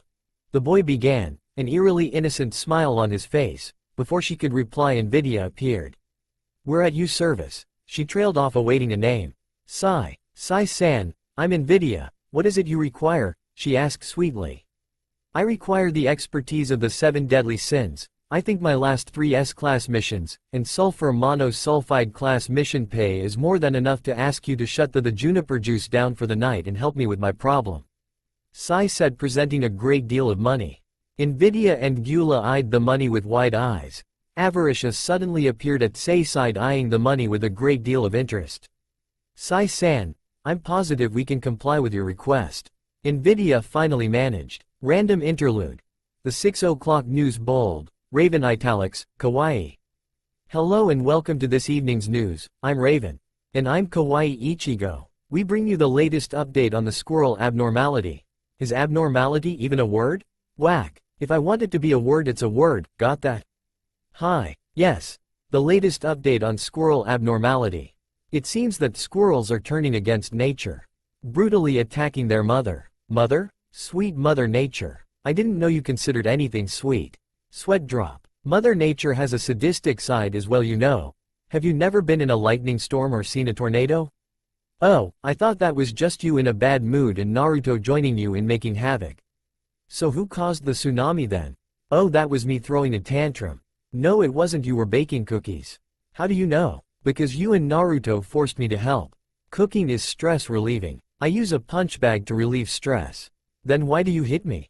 You're my punch bag. So yes, you didn't cause the tsunami because you were busy enjoying my pain. Then who caused it? Sweet Mother Nature. I thought she was sweet, so why would she do that? She has a sadistic side. Oh, she does? I give up. What were we talking about again? Squirrels. Oh yeah. What about squirrels? Sweat drop. The brutal attacks. Right. The series of acorn missiles has led to extreme measures to be taken, and we kicked Lita out the inn, asking her to take her war somewhere else. Please call this helpline if the war ends up in your area. 01800, what do you want us to do about it? PFT Baka. We'd like to know so we can help. Mumbles under breath, code for laughing at your pain. Where is Lita? Outside the tent with an OMFKS face. OMFKS? Oh my fucking Kami-sama. Anko taught me it when I was 3. That explains a lot. Glare. Think Lita resolved the war? Don't know, don't care. What was the news for then? Bored. And wanted to announce Lita's misery to the world. Sadistic bitch. And proud. Both look out the inn's window at Lita, who is being pelted by rain and hail. Wait. No. Acorns. Lita is still watching them with an OMFKS face. Raven and Kawaii smirk. Then wave, and they then go and lie in their nice warm beds. Somewhere in the world a squirrel laughs. So that's what I need your help for. Sai finished. Sai looked expectantly at the 7 sins and Kyosuke. The sins exchanged a few glances before all 7 women burst out laughing. Kyosuke smirked, also slightly amused. Acedia was the first one to stop laughing. She was lazy and it was too much effort to continue to laugh. Sai-kun, you don't seem to understand. We know nothing about love, whatever we do here is all an act, she told him. But if it is an act, you still must know about it. Sai-kun, there are a few signs on the outside, but it's impossible for us to describe the feeling of love.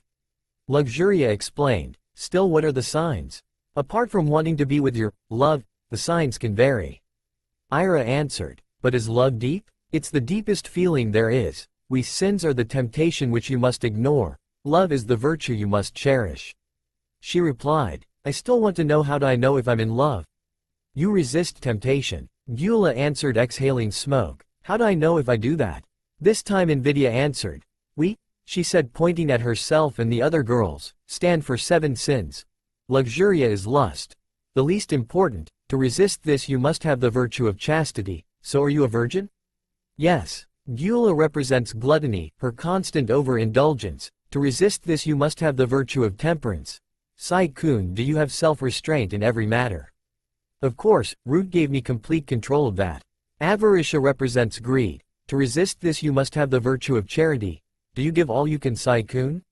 Yes, every mission I've been on I give it my all. I give my clients everything they want of me. Acedia represents sloth. To resist this you must have the virtue of diligence. Do you feel excited when you train? Do you train intensely and work till it is perfect? Of course, I'm on a training trip now. I must keep up with my friends. Ira represents wrath. To resist this you must have the virtue of forgiveness. Sai, would you be able to forgive a sinner? Some people hurt my friends and I, although it hurts and I am not in any way fond of the culprits, I do not seek revenge. I would listen to their side of the story. I know how lonely it can be when no one listens to you due to a preconception. ANBU represent envy. To resist this you must have the virtue of kindness. Tell me Sai, is there someone better than you who you admire and want to stand by, or would you rather rival them and stand in front of them? I admire Naruto-chan, he has a nice personality, he is friendly and I am his friend. I stand at his side now, and I am content there. Lastly Superbia represents pride. To resist this you must have the virtue of humility. What do you treasure the most about yourself Sai? My art. And when you look at your art what do you think? Do you hold it loud and proud, and think it is the best? Or do you think it's okay but it's there for other people's enjoyment not mine? I do not show it anywhere. I cannot name my artwork, it is a mystery to me. What can I say and be proud of when I myself do not understand? There you have it Sai. You resist all 7 temptations and you carry the 7 holy virtues. Nvidia said finally flashing him a grin. Why do you keep the virtues Sai? Who do you keep them for? Superbia asked. I keep them because I'm a virgin because I have no interest in that area. I restrain myself because it is necessary. I give my all because it is asked for. I train hard to remain with my friends. I forgive because I understand. I admire because Naruto-chan deserves a friend. And I am modest because taking pride in a mystery makes as much sense as claiming to see when you are blind. I do it for no one. Then Sai-kun you are not in love. You do not keep the virtues because they are wanted by someone else. If so you would remain chaste for your live. You would restrain yourself because just a look at your love would quench your want. You would give your all because you would want to show you would do the same for your love.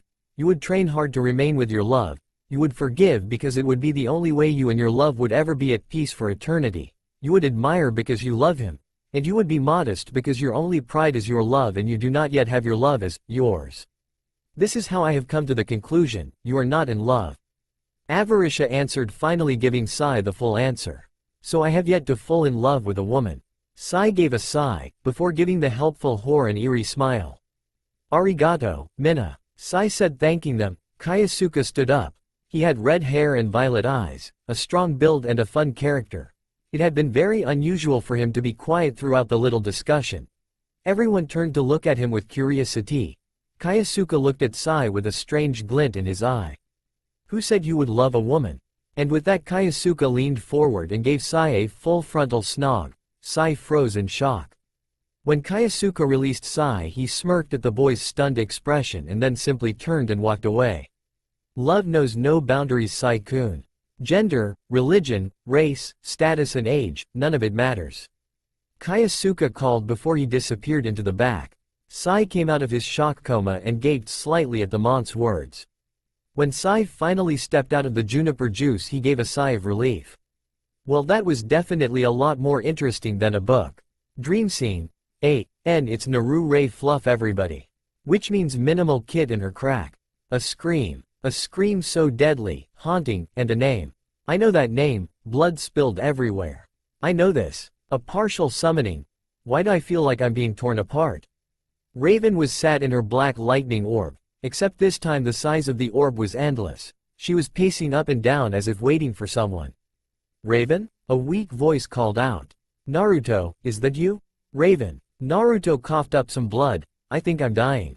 Raven's eyes watered before she grabbed her sunshine and buried her face into the crook of his neck. Naruto wrapped his arms around her, smiling slightly. You can't leave me.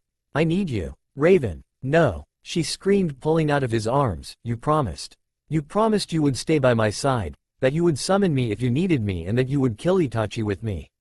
Uzumaki Naruto does not fail a promise, especially not the promise of a lifetime. Tears fell and Raven shook uncontrollably. Raven, you will not die. She raised her head and their eyes locked, her violet eyes blazed with determination. You owe me. You made me live, you brought me out of my coma, it's time to return the favor. Don't be a fool Ray, if I die, I die.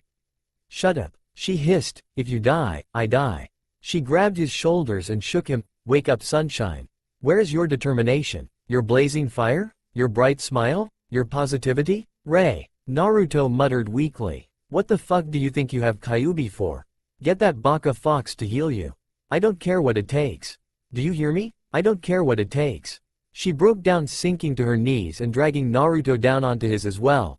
her hands still clutched at his shirt. Get up, wake up, I don't want you here. Live, do you hear me? That is an order from your team captain. Live, the world around them began to get darker. Naruto, please, I'm weak without you. Raven was sobbing, and Naruto froze in horror. He had only seen Raven in this state once before, when she was 10 and he was 8. When Itachi put Raven in the mental coma, this was the state she was left in. Naru, place. I, see, and, do, place, it, hurts. Her words were just incoherent over her uncontrollable sobs. The world around them continued to get darker and the lightning no longer retained its orb shape. Naruto began to understand what was happening. Raven was losing her mental stability all over again. Naruto wrapped his arms around her. He also began to let the tears fall. He was responsible for Raven. He had promised she would never fall back into that state. He never wanted to see her like how Itachi left her. Rei. He pulled her closer to his chest. Listen. He pressed Rei's head against his chest. Raven's sobs calmed down at the sound of his heartbeat. End dream scene. Raven woke up gasping in horror, her body racked with dry and empty sobs. No, she whispered, pulling her knees up to her chest. Please, Kami, no. Not Naru. She cried herself to sleep. End change of co-author. Mina has temporarily taken over for Kit. Not forever, don't fear, it's only for this last scene. It was a normal morning on the dirt road. The girls were coming out of their tents and Raven was already eating. What she was eating, she didn't really want to know. It was better that way. Raven sighed. She was worried about Naruto. There was a slight twinge on her summoning, but it wasn't strong enough to pull her to Naruto, but it was enough to confirm there was a threat to Naruto's life. I have to be professional though, I must prepare for the worst. ANBU Elements is going to need a new team member, and in the best case the person would just become a backup. Kawaii all of a sudden came flouncing out her tent. Lita looked up from where she was brushing her hair and Raven just ignored her. Nothing new there. Good morning, sunshine. Lita giggled slightly at her friend's good mood, whilst Raven was just Raven. Good news, everybody. Raven raised an eyebrow in slight acknowledgement. You captured that damn squirrel. Lita cried, hope glistening in her eyes. No. Lita lost all interest in whatever the blonde was saying, but I am in Luffy. Raven and Lita exchanged a glance before sniggering. What? Kawaii asked, her pink lip-glossed lips in a pout. Who at this time? Lita asked. Kawaii had a new love interest every week. Even when they were on a dirt road, in the middle of nowhere, miles away from civilization. But not squirrels. Or so it seemed. Lita's eye developed a twitch at the thought of the bushy-tailed vermin that had been haunting her for almost a year. Naruto. Raven's head whipped round, her eyes blazing. What? Raven asked, venom coating her question. I'm in love with Naruto. Raven's posture relaxed slightly and smirk found its way to her face. Did I hit you too hard or something? No. Well, yes, but. No, but. Well. I'll take that as a yes. Raven cut in. Well, anyway, while you're wooing Naruto from all the way out here where we have no contact with even a mass-murdering psychopath who supposedly lives in these places, and Lita is twitching away, I have something to do today. Yane. And with that Raven disappeared in a flash of lightning. We just got ditched. Kawaii muttered in shock, then began to laugh insanely. Boomerangs. Lita screamed, for the perfection, the total and utter perfection, she would win. Because flowers can talk to her, she had the power. I know better than to ask. Kawaii muttered, recovering from her slight hysteria and watching the brunette dive into her belongings. I'm back. Raven announced that night. A shadowy figure followed her. Kawaii was sitting in utter boredom and Lita was surrounded by boomerangs. Raven knew better than to ask. And I brought a potential new team member with me. Both girls looked up in shock at the face of